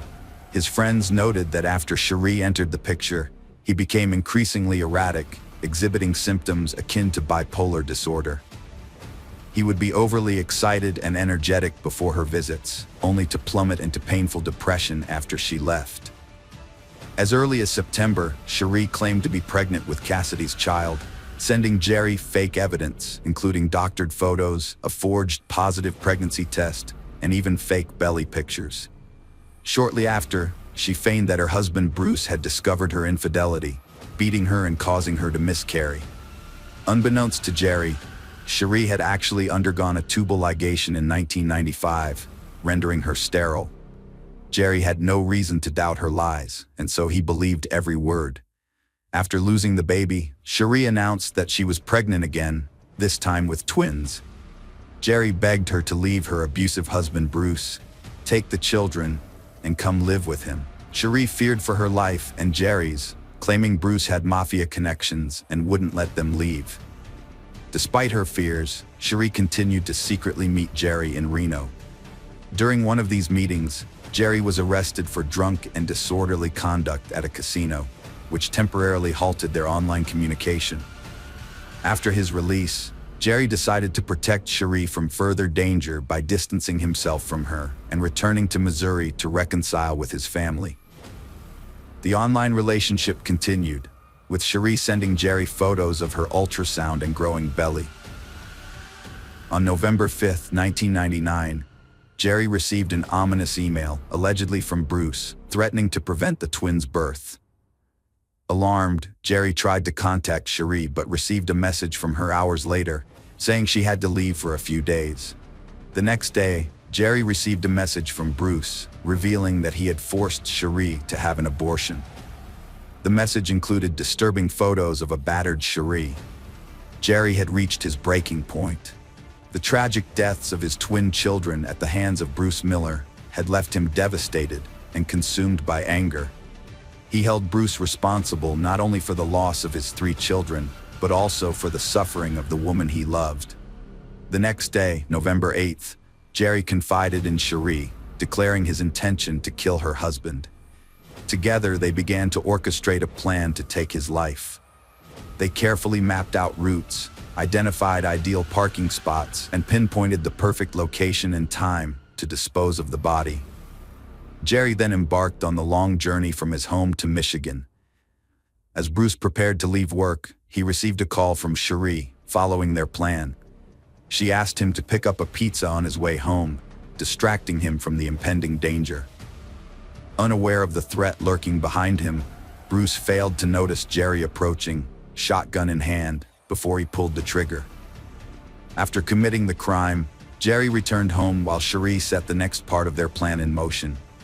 She contacted Bruce's brother, Chuck, pretending to be worried about her husband's prolonged absence, and requested that he drive to the junkyard to check on him. When Chuck arrived, he found his brother's lifeless body on the floor, lying in a pool of blood, with a close-range shotgun wound to the chest. Witnesses reported that Cherie reacted with screams and tears upon learning of Bruce's death. The crime scene was promptly discovered, but the perpetrator had left behind no trace or evidence. Investigators found that Bruce typically carried large sums of cash, leading them to initially suspect that his death might have been the result of a botched robbery, since his wallet was missing. Suspicion fell on John Hutchinson, a friend and employee who had recently borrowed $2,000 from Bruce. Police questioned Hutchinson, searched his home, and seized his weapons, but he denied any involvement. Although Hutchinson failed a polygraph test, the investigation proved inconclusive, and he was eventually released. A theory that the murder was committed to falsify vehicle identification numbers was explored, but none of the leads panned out, and the case was eventually closed. In the meantime, Cherie's behavior seemed suspicious to Judy Miller, the sister of Bruce, the victim. Just 2 days after her husband's death, Cherie was seen dancing happily in a bar in Otisville, Michigan. 2 weeks later, she had already started dating a local delivery boy named Jeff Foster, not Jerry Cassidy, her supposed lover. Jerry Cassidy had expected to be with Cherie after the murder, but she started to distance herself from him instead. A month after the murder, Cherie moved her new boyfriend into her house and cut ties with Jerry, leaving him heartbroken. It was likely at this point that Jerry realized he had murdered an innocent man due to Cherie's manipulation, and feelings of guilt overwhelmed him. He transformed from Cherie's lover to an investigator and discovered that all the accusations were fabricated by Cherie herself. On February 11, 2000, Jerry took his own life in his apartment in Odessa, Missouri, using a .22 caliber rifle. His body was discovered in a chair with an open Bible on his lap. The Bible was open to Matthew 5, which contains the passage, "Thou shalt not kill, and whosoever shall kill shall be liable to judgment." It seemed that Jerry had judged himself, confessed his guilt, and taken his own life as punishment. Cassidy's mother revealed in an interview a few days after the body was removed that while cleaning the apartment, family members found a briefcase containing 3 suicide notes and an envelope attached to the outside. Jerry's motive was revenge against the woman who had broken his heart. In his confession, the former detective explained that he had killed Bruce Miller because he believed at the time that Bruce had abused Cherie and was responsible for the deaths of his 3 children. However, the letter also revealed that Cherie Miller had lied to Jerry about Bruce's behavior. On February 22, 2000, police arrested Cherie Miller as she arrived at the airport with her boyfriend, Jeff Foster, after a trip to Reno. She was charged with second-degree murder and conspiracy to commit murder. Prosecutors believed that Cherie was a skilled manipulator who had convinced Jerry to kill her husband under false pretenses. Despite the evidence against her, Cherie maintained her innocence to her deceased husband's family. On December 12, 2000, the trial of Cherie Miller began in the state of Michigan, generating widespread national attention due to the unusual nature of the internet-related crime. The public's interest was exceptionally high. The prosecution presented thousands of messages exchanged between Cherie and Jerry, revealing the numerous lies she had told. Cherie claimed she had undergone a fallopian tube ligation years prior, and therefore could not be pregnant with Jerry's children, and that she had never been abused. However, the prosecution alleged that Cherie wanted her husband Bruce dead for financial gain, as a divorce would not have provided her with sufficient money. In contrast, the defense argued that Cherie received only a minimal sum after Bruce's death and would have enjoyed a more affluent lifestyle had she remained married. The defense also suggested that Jerry Cassidy was seeking revenge as a spurned lover and had fabricated evidence against Cherie. Cherie told the jury that her online sexual communications with Jerry were merely a fantasy, and that she had lied about her pregnancy to help him cope with depression and about the abuse to deter him from contacting her. Cherie vehemently denied writing the messages that described the crime, implying that Jerry had forged them using his expertise as a homicide detective. However, the police discovered evidence of the messages on Cherie's computer. The online correspondence played a crucial role in the trial. Miller was convicted on December 22nd, receiving a life sentence for murder and 54 to 81 years for conspiracy. In 2007, while incarcerated, she was diagnosed with post-traumatic stress disorder and other mental health issues. Miller began treatment and filed an appeal, even getting married for the 4th time. Michael DeNoia saw Miller's story on the news and was captivated by her charm. He wrote to her, and in 2008, he visited her in prison, proposing during the visit. Although some reports claim they got married in April 2008, there is no evidence to support this. In 2008, Miller's conviction was overturned on appeal, and she was released from prison in 2009. A federal judge ruled that Jerry's suicide letter should not have been considered evidence, as Cassidy was deceased and the defense could not cross-examine him. The judge ordered a new trial and released Miller on bail. In 2012, Cherie was returned to jail to resume serving her original sentence, following a court ruling that re-evaluated the admissibility of the suicide letter. Having spent 3 years outside, Cherie continued to proclaim her innocence. In 2016, Cherie Miller unexpectedly confessed to her role in her husband's death in a 4-page letter to a judge. Many saw this as a bid for sympathy or profit. Cherie wrote that being sent back to prison after 3 years of freedom triggered her admission. She was devastated to leave her daughter and granddaughter behind, and the full weight of her actions hit her. She described her husband as a great man who only loved and wanted to adopt her children, and she was filled with remorse for ordering his killing. Cherie gave a 2022 TV interview, confessing Bruce wasn't mob-connected and didn't abuse her. She faked bruises and ultrasound scans to control Jerry, fearing Bruce would discover her true identity. Cherie knew Jerry's depression and had evidence, but thought she could manipulate the jury. She rejected a 15-year plea bargain, leading to a life sentence. Now incarcerated, Cherie seeks peace, saying it's hard to face her actions. Hello friends, welcome to our channel. Today we're going to take a look at another horrible case with you. The case of Kelly Clayton. Kelly Clayton, also known as Kelly Stage Clayton, resides in Cotton, New York. Kelly Clayton had a promising life ahead of her. In high school, she was an exemplary student, excelling academically and serving as a role model for her peers. Her academic achievements were impressive, and she passed exams with ease. Despite her academic focus, Kelly's appearance was often described as model-like, and she could have pursued a career in modeling if she had chosen to do so. Following high school, Kelly enrolled in a teacher training university to become a chemistry teacher, which brought immense pride to her parents. However, after a few years, Kelly suddenly lost interest in her studies. It is unclear what triggered this change, but she eventually withdrew from the university and informed her parents that she no longer wanted to pursue a teaching career. Kelly felt that she was too young to be confined to a life of grading notebooks and managing classrooms. Instead, she expressed a desire to travel and experience life to the fullest. Her parents were disappointed and upset by her decision, leading to a 6-month estrangement from their daughter. Kelly's life took an unexpected turn when she met Tom Clayton at a party hosted by mutual friends. Tom was immediately smitten with Kelly and began showering her with attention. His athletic physique and attractive appearance made him a standout, which wasn't surprising given his successful hockey career.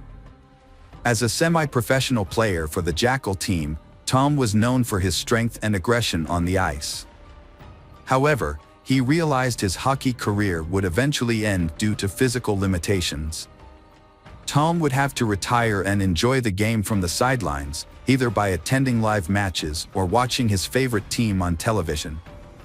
They continued with their lives, starting by returning to New York to get married. They then moved to North Carolina and eventually settled in the small town of Cato, which had only a few thousand residents. Tom started a franchise that specialized in rebuilding houses damaged by fires or disasters. He also worked for a friend's company in a related field. Kelly, on the other hand, had dropped out of university and was working as a waitress. Although she changed jobs, she continued to work even after having 2 children. Tom's income was sufficient for the family, and Kelly could have quit her job to care for their daughters, but she chose to continue working to earn extra money. She used this extra income to buy toys and pamper her children.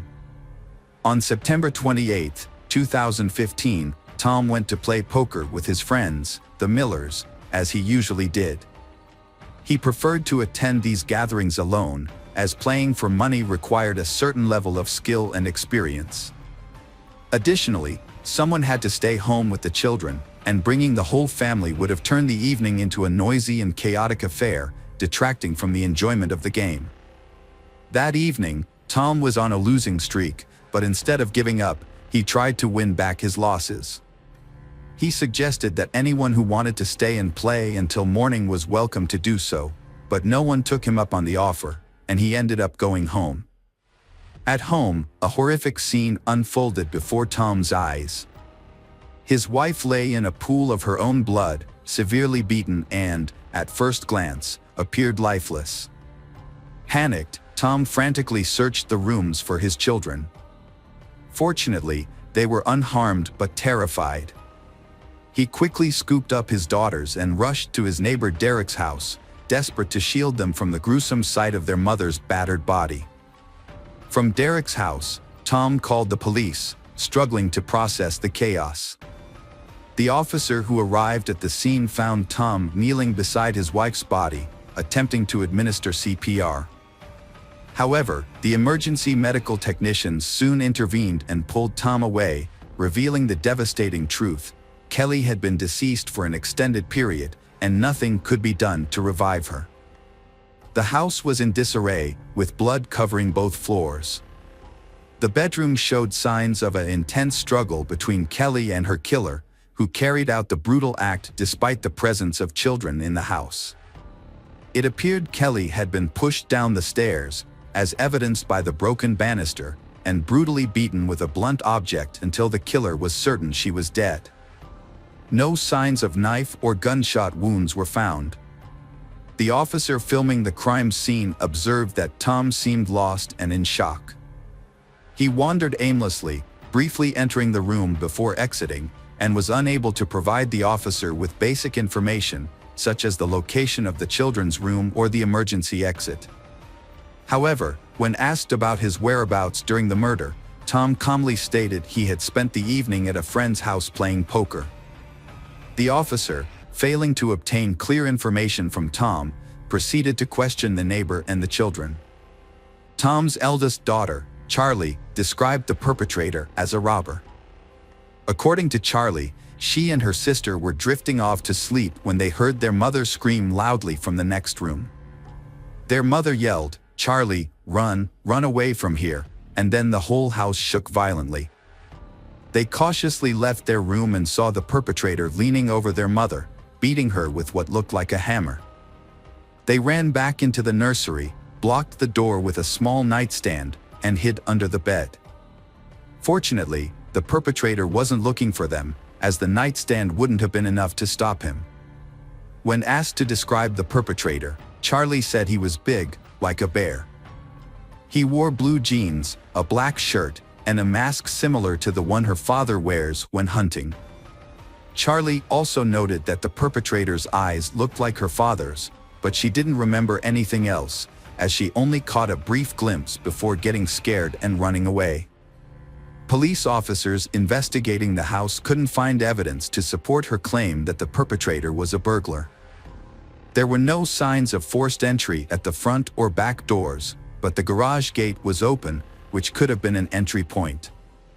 However, nothing was stolen from the house, including jewelry and cash, and the cabinets were all closed.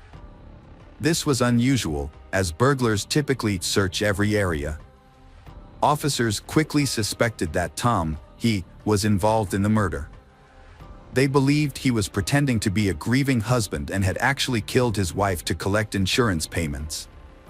If Kelly's life was insured, Tom could potentially receive up to $1 million. The police just needed to gather evidence to solve the case, especially since the daughter mentioned that the perpetrator's mask and eyes resembled her father's. However, the police couldn't find the hunting mask in the house. After discovering Tom's whereabouts on the night in question, the police interviewed the other poker players. One of Tom's friends was incredulous. "You think Tom is the killer? That's unbelievable. His wife was just murdered, and instead of finding the real culprit, you're focusing on him." Another friend, less emotional, chimed in, "Tom couldn't have done it. He worked 2 jobs non-stop because he loved Kelly and their kids. It's just not possible. Besides, he was with us the entire night, playing poker. Even when everyone else was tired, he wanted to keep playing." Laura, an acquaintance of Tom's, shared her concerns during a break in the game.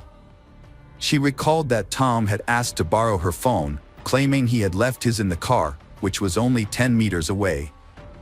Laura found this odd but lent him her phone anyway.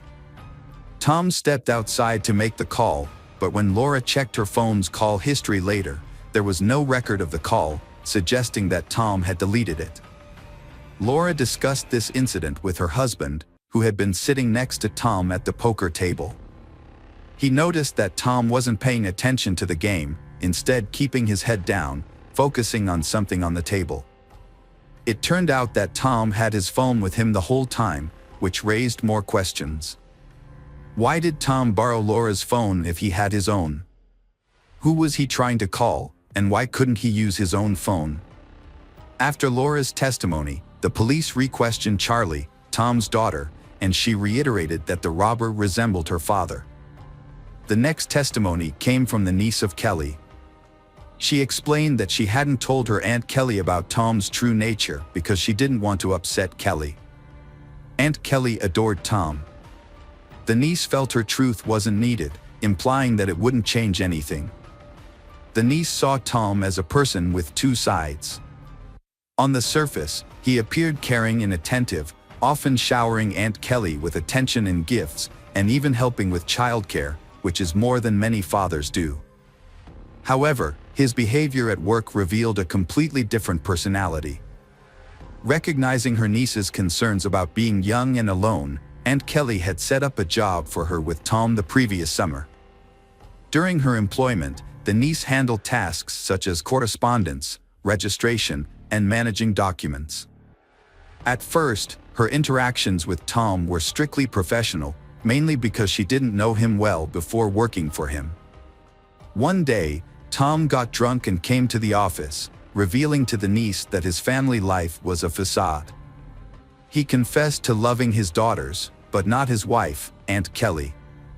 He had been unfaithful, having multiple affairs during their marriage, and considered leaving her but stayed due to financial concerns. It was later also confirmed by female participants of a poker game that Tom was indeed unfaithful, having relationships with two women present at the game.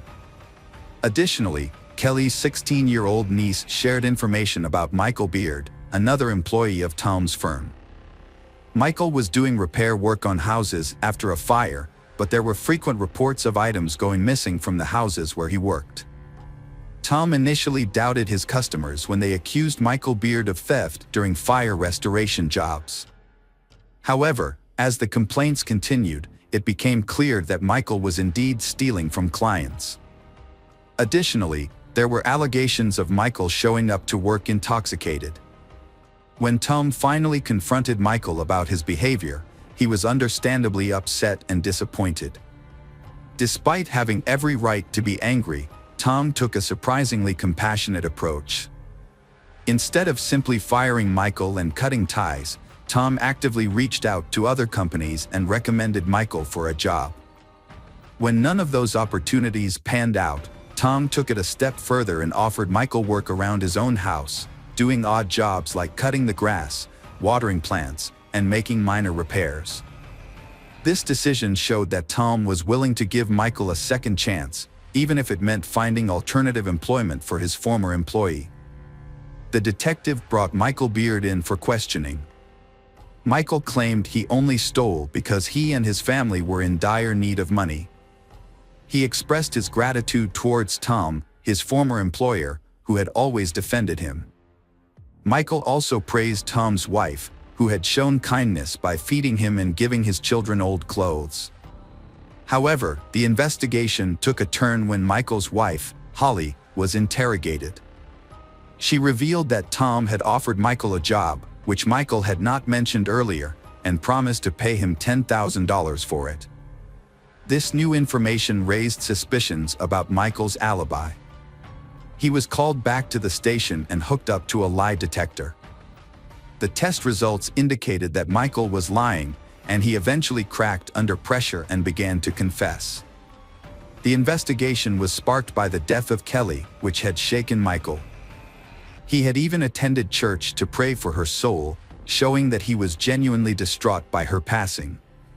Despite initial doubts about his involvement, the police had released him after the first round of questioning. However, Holly's testimony changed everything.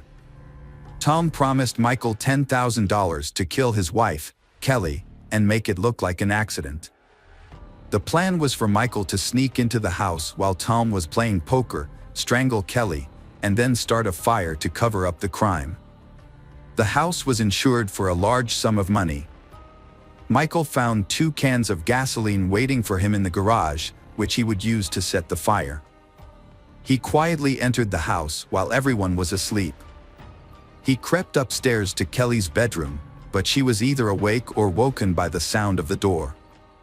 She saw Michael and began screaming. Kelly's screaming startled Michael, and he tried to strangle her. However, Kelly was stronger than she appeared and fought back.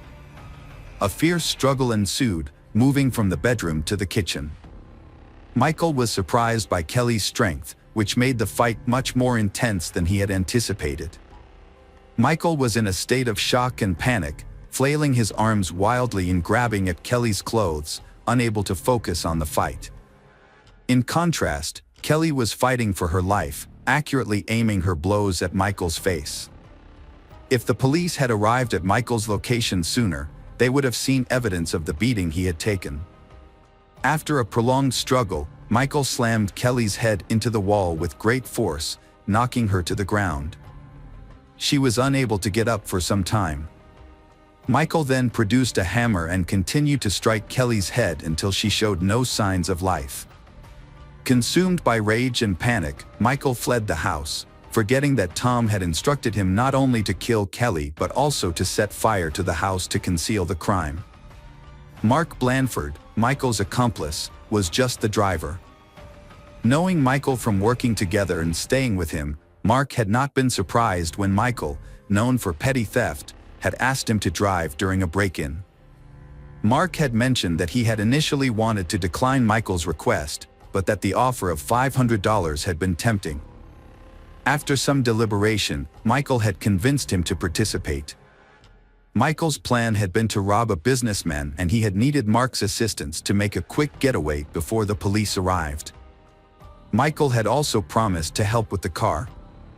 Mark had eventually agreed, but only on the condition that he could park the car at a safe distance from the house.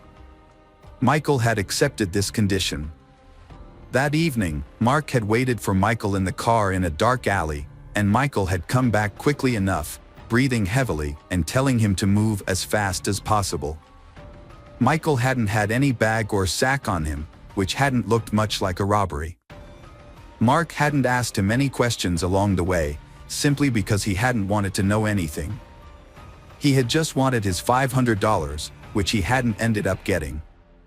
On the way out, Michael had asked Mark to stop at a bridge over a creek a couple blocks south of there. Mark had stopped there, and Michael had hastily stripped off his outer garments and thrown them off the bridge.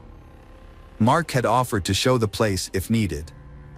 Indeed, police officers who had arrived on the scene at Mark's behest had found parts of Michael's outer clothing near the creek, as well as the hammer used to kill Kelly. Michael, already in custody on suspicion of first-degree murder, began to change his testimony.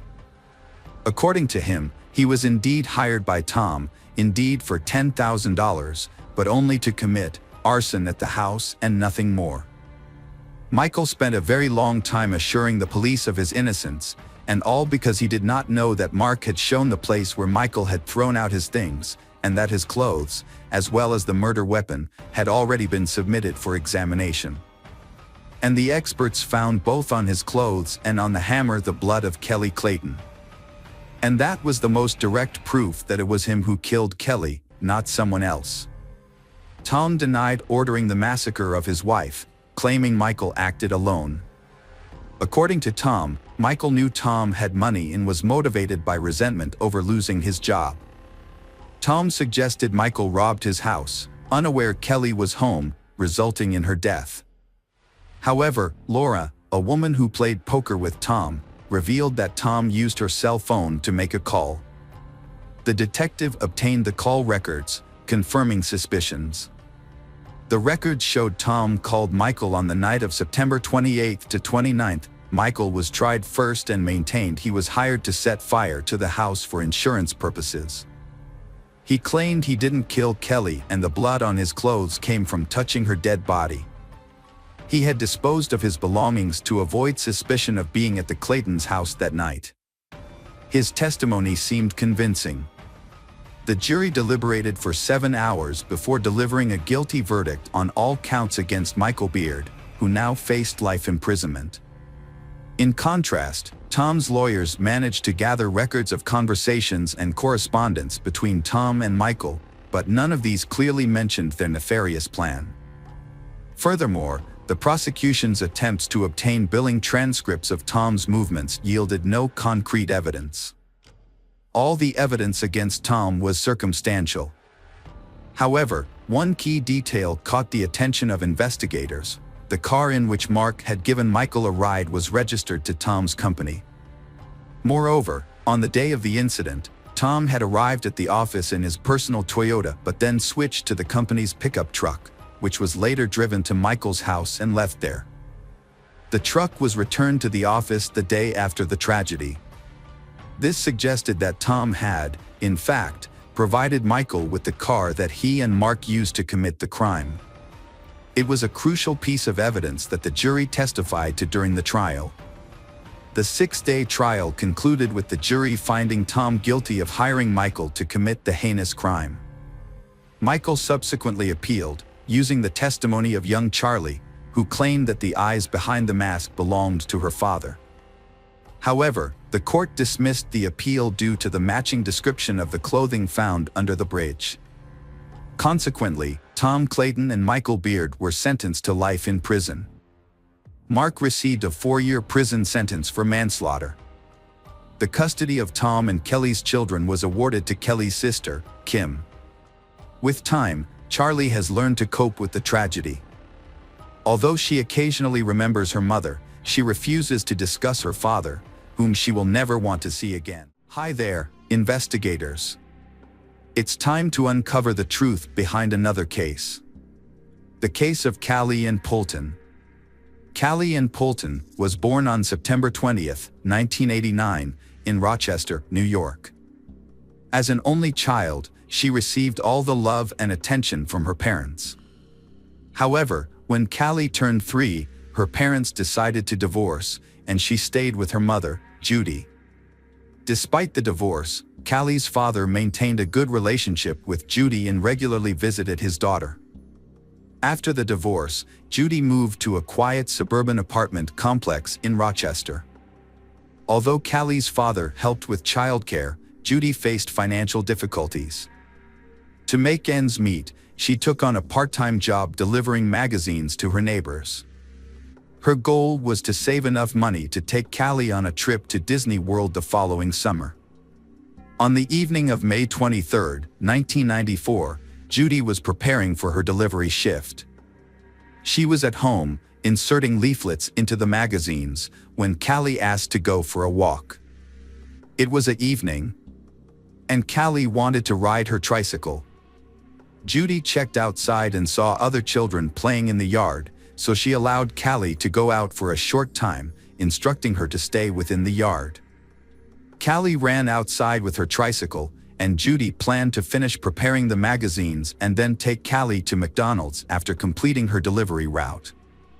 Judy stepped outside with the magazines, intending to call out to her daughter Callie, but Callie was nowhere to be seen. Judy looked around the yard, called out her daughter's name, but there was no response.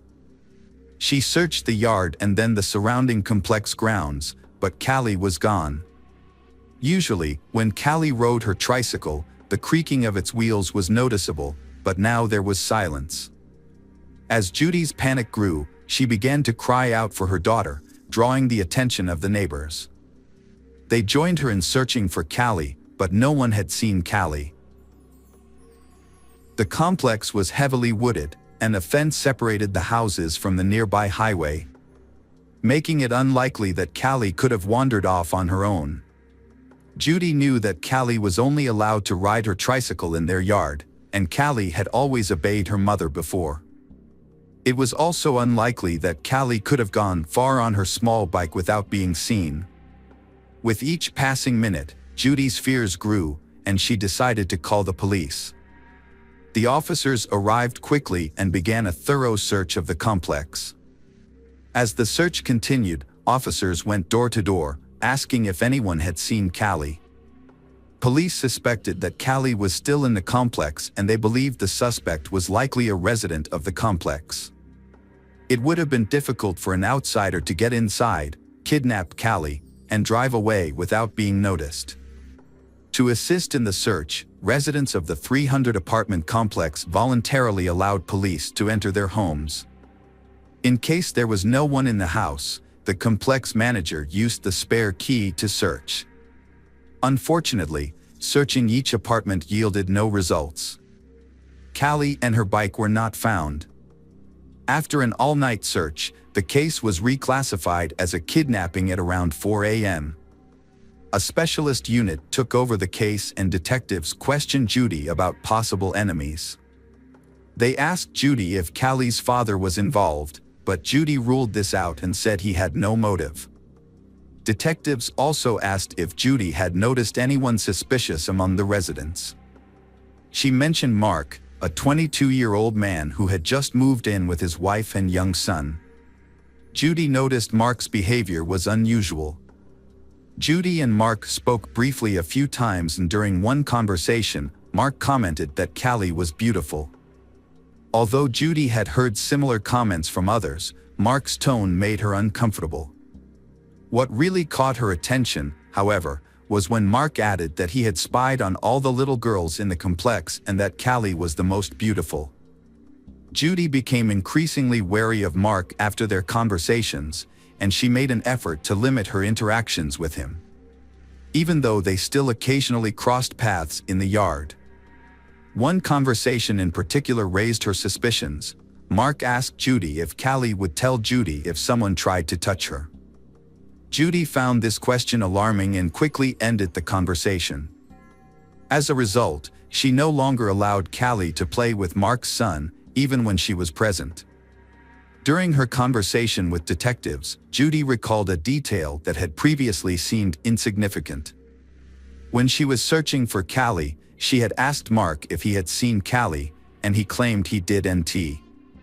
Judy also noticed that Mark's sneakers were missing their laces, but at the time, she was too worried about Callie to think much of it. The detectives brought Mark in for questioning, and he denied any involvement in Callie's disappearance. He even agreed to take a polygraph test, which he passed. However, Judy's own account provided Mark with an alibi, as she had seen him on the playground with his son at the time she was searching for Callie. The police also searched Mark's apartment but found no sign of Callie or her bicycle. As a result, Mark was no longer considered a suspect, and the investigation continued without any leads. The police investigation into Callie's disappearance began by questioning her mother, Judy, as a standard procedure. Judy cooperated fully, answering all their questions, but she found it distressing that the police were focusing so much on her when they had no other leads. As the search for Callie continued, the case received widespread attention, with news reports, billboards, and flyers throughout the city. The police received over 1,000 of tips, but unfortunately, each one led to a dead end, and the case remained unsolved for months. Despite the lack of progress, Judy remained hopeful that her daughter would be found alive. She quit her job to devote all her time to the search, printing and posting flyers, contacting media outlets, and working tirelessly to keep the case in the public eye. With the help of some compassionate supporters, she was able to raise $100,000 as a reward for any useful information.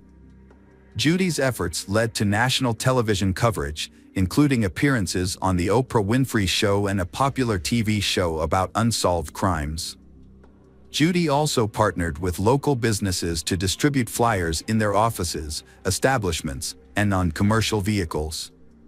She even convinced 2 airlines to include the flyers in ticket envelopes. Although these efforts generated new leads, the police were unable to make any significant progress in solving the case. The turning point in the case occurred when a woman called the police on August 9, 1996 to report a serious argument with her husband. She was tired of his strange behavior and wanted a divorce. In an attempt to persuade her to stay, the husband confessed to a shocking crime: he had killed Callie. The woman was stunned and immediately called 911 and revealed her husband's identity to the police. The husband's name is none other than Mark Christie, Judy's neighbor. However, the detectives faced a significant obstacle. Under state law, any information shared between spouses was protected and inadmissible in court. This meant that even if Mark's confession was true, the police couldn't use it as evidence to arrest or question him. Furthermore, Mark had been in his yard with his child shortly after Callie's disappearance, and his apartment had been searched early in the investigation, making it unlikely that he had the opportunity to kidnap and kill her. The detective in charge of the case, Detective Crow, decided to talk to Mark after hearing his wife's story. Mark and his family had moved out of the complex just weeks after Callie went missing due to serious allegations. Mark had been accused by the two girls' parents of standing naked in front of his house, which made the detective suspicious. Although no investigation had been launched, the incident appeared to be suspicious. Crow traveled to Mark's new home, 50 miles from Rochester, but encountered resistance. Mark's mother opened the door and said her son would not talk to the police without an attorney present. Mark learned about his wife calling the police and contacted a lawyer. This meant that the police could not use Mark's confession to his wife as evidence, and his lawyer could prevent any questioning. Despite this, Crow persisted. While talking to Mark's mother, Mark appeared and Crow persuaded him to answer some questions about Callie's case. Crow suggested they discuss the matter over coffee at a nearby restaurant. Mark agreed to Crow's surprise, but only on the condition that Crow would then take him to see his lawyer. Crow and Mark stopped at a nearby Italian restaurant. Crow tried to engage in the conversation normally, avoiding any pressure or tense questions. This approach seemed to work as Mark began to open up more while they waited for their food. Mark expressed deep remorse for his actions towards Callie and explained that her image had haunted him for the past 2 years, constantly appearing on news reports and flyers. Crow tried not to scare Mark. Crow had spoken to Mark before in the early stages of the investigation. But this new conversation felt different. Crow believed that Mark was feeling proud of having avoided capture, so Crow decided to appeal to Mark's ego. Crow told Mark that Mark was actually smarter than the entire investigation team, and Mark responded by saying that he didn't want to sound boastful, but his method of handling the bike was actually very smart. Mark offered to share details about how he got rid of the bike, but only on the condition that Mark wouldn't discuss anything else. Crow maintained a friendly and non-threatening tone, reassuring Mark that he was in control of the conversation and could share as much or as little as he wanted. Mark said that Callie's tricycle had been in his apartment 3 days after she went missing. Mark knew that the police would probably search every apartment without a warrant when a child was in danger, but Mark found a loophole in the law. Although police could search for a missing child, they were not allowed to search for physical evidence. This meant they could only test spaces that were large enough for a child to fit. To hide the bike, Mark decided to disassemble it and hide the bike's parts in small and hard-to-reach areas of his apartment. He wrapped some parts in clothes and put them in the closet, and put other parts in small bags and took them out to the car. He then dumped the pieces in various locations far from home. Meanwhile, the police were stationed at the exit of the complex, checking each car, but since they were only looking for Callie, the small bags containing the bike parts did not arouse any suspicions. Detective Crow saw an opportunity to get a full confession from Mark. Crow took a sympathetic approach, suggesting that Callie's death may have been an accident and not Mark's fault. Mark asked about the sentence he could face, and Crow estimated it could be about 25 years. Mark felt this was unfair, as it meant he had to spend half his life in prison and away from his family. He also mentioned that he had lived with guilt for 2 years, implying that this should be taken into account when sentencing. Despite Mark's questionable logic, Crow continued to encourage Mark to confess, suggesting it would bring him relief. Mark agreed to tell the truth, but only after consulting with a lawyer. Crow knew that Mark's lawyer would advise Mark against confessing to a crime without solid evidence. So, Crow decided to be straightforward with Mark, explaining that if he didn't tell the truth, Callie's parents would never know what happened to their daughter. Mark responded by saying that Callie hadn't suffered. Crow senses that Mark was confessing and encourages him to do the right thing. Mark looked at Crow and finally admitted to his actions. He repeated that Callie hadn't suffered and Mark confessed to strangling her with his bare hands. He then added that he hadn't done anything else to her. Mark recounted the events of that evening, explaining that Callie had come to his apartment and asked to play with his 1.5-year-old son. Mark let her in and took her bike to the kitchen. Aware that Callie's mother wouldn't approve of her visiting, Mark let Callie go upstairs to play with the child without drawing Judy's attention to the situation. However, when Mark heard Judy calling out for her daughter in the yard about 10 minutes later, he panicked. He knew that Judy would be furious if she discovered that he had let Callie into his house without permission. In a moment of desperation, Mark went upstairs to the children's room and strangled Callie with his bare hands. Detective Crow was skeptical about certain aspects of Mark's story from the start. It seemed more plausible that Mark had lured Callie into his apartment under false pretenses, taking advantage of his wife's absence at work.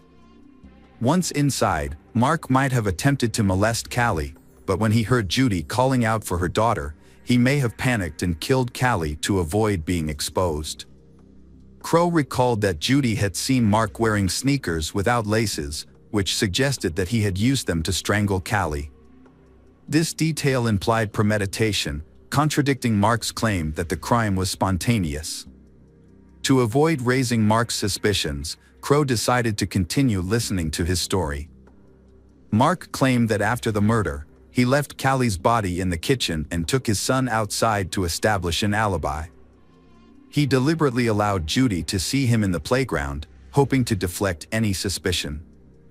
Once Judy began searching the complex, Mark returned home and hid Callie's body in a laundry basket, covering it with clothes. A short time later, he placed the basket in the trunk of his car. Mark confessed that the chaos of the search, with many people looking for Judy's daughter, allowed him to carry out these actions unnoticed. Mark took his son and drove to the building where he worked as a security guard. He parked near the back, left the basket with Callie's body by the door, and then entered the building through the main entrance, telling his co-workers he had forgotten something at work. His toll didn't raise any suspicions. So he made his way to the back door, which he opened from the inside, and retrieved the basket. Mark then climbed onto a large tank containing liquid coolant, opened the top, and dropped Callie's body into it after tying a heavy metal object to her. He got rid of Callie's clothes but left her earrings on. After disposing of the body, Mark returned home and joined the neighbors in searching for Callie. By doing so, he had already removed the body from the complex before the police became involved, and no one suspected anything. At the end of his confession, Mark expressed regret for killing Callie, stating it was a mistake. Crow paid for their food, and Mark left a $2 tip before willingly going with Crow to the police station, where he was arrested for murder. When Mark's lawyer found out about the confession, he attempted to retract it, but the attempt was unsuccessful.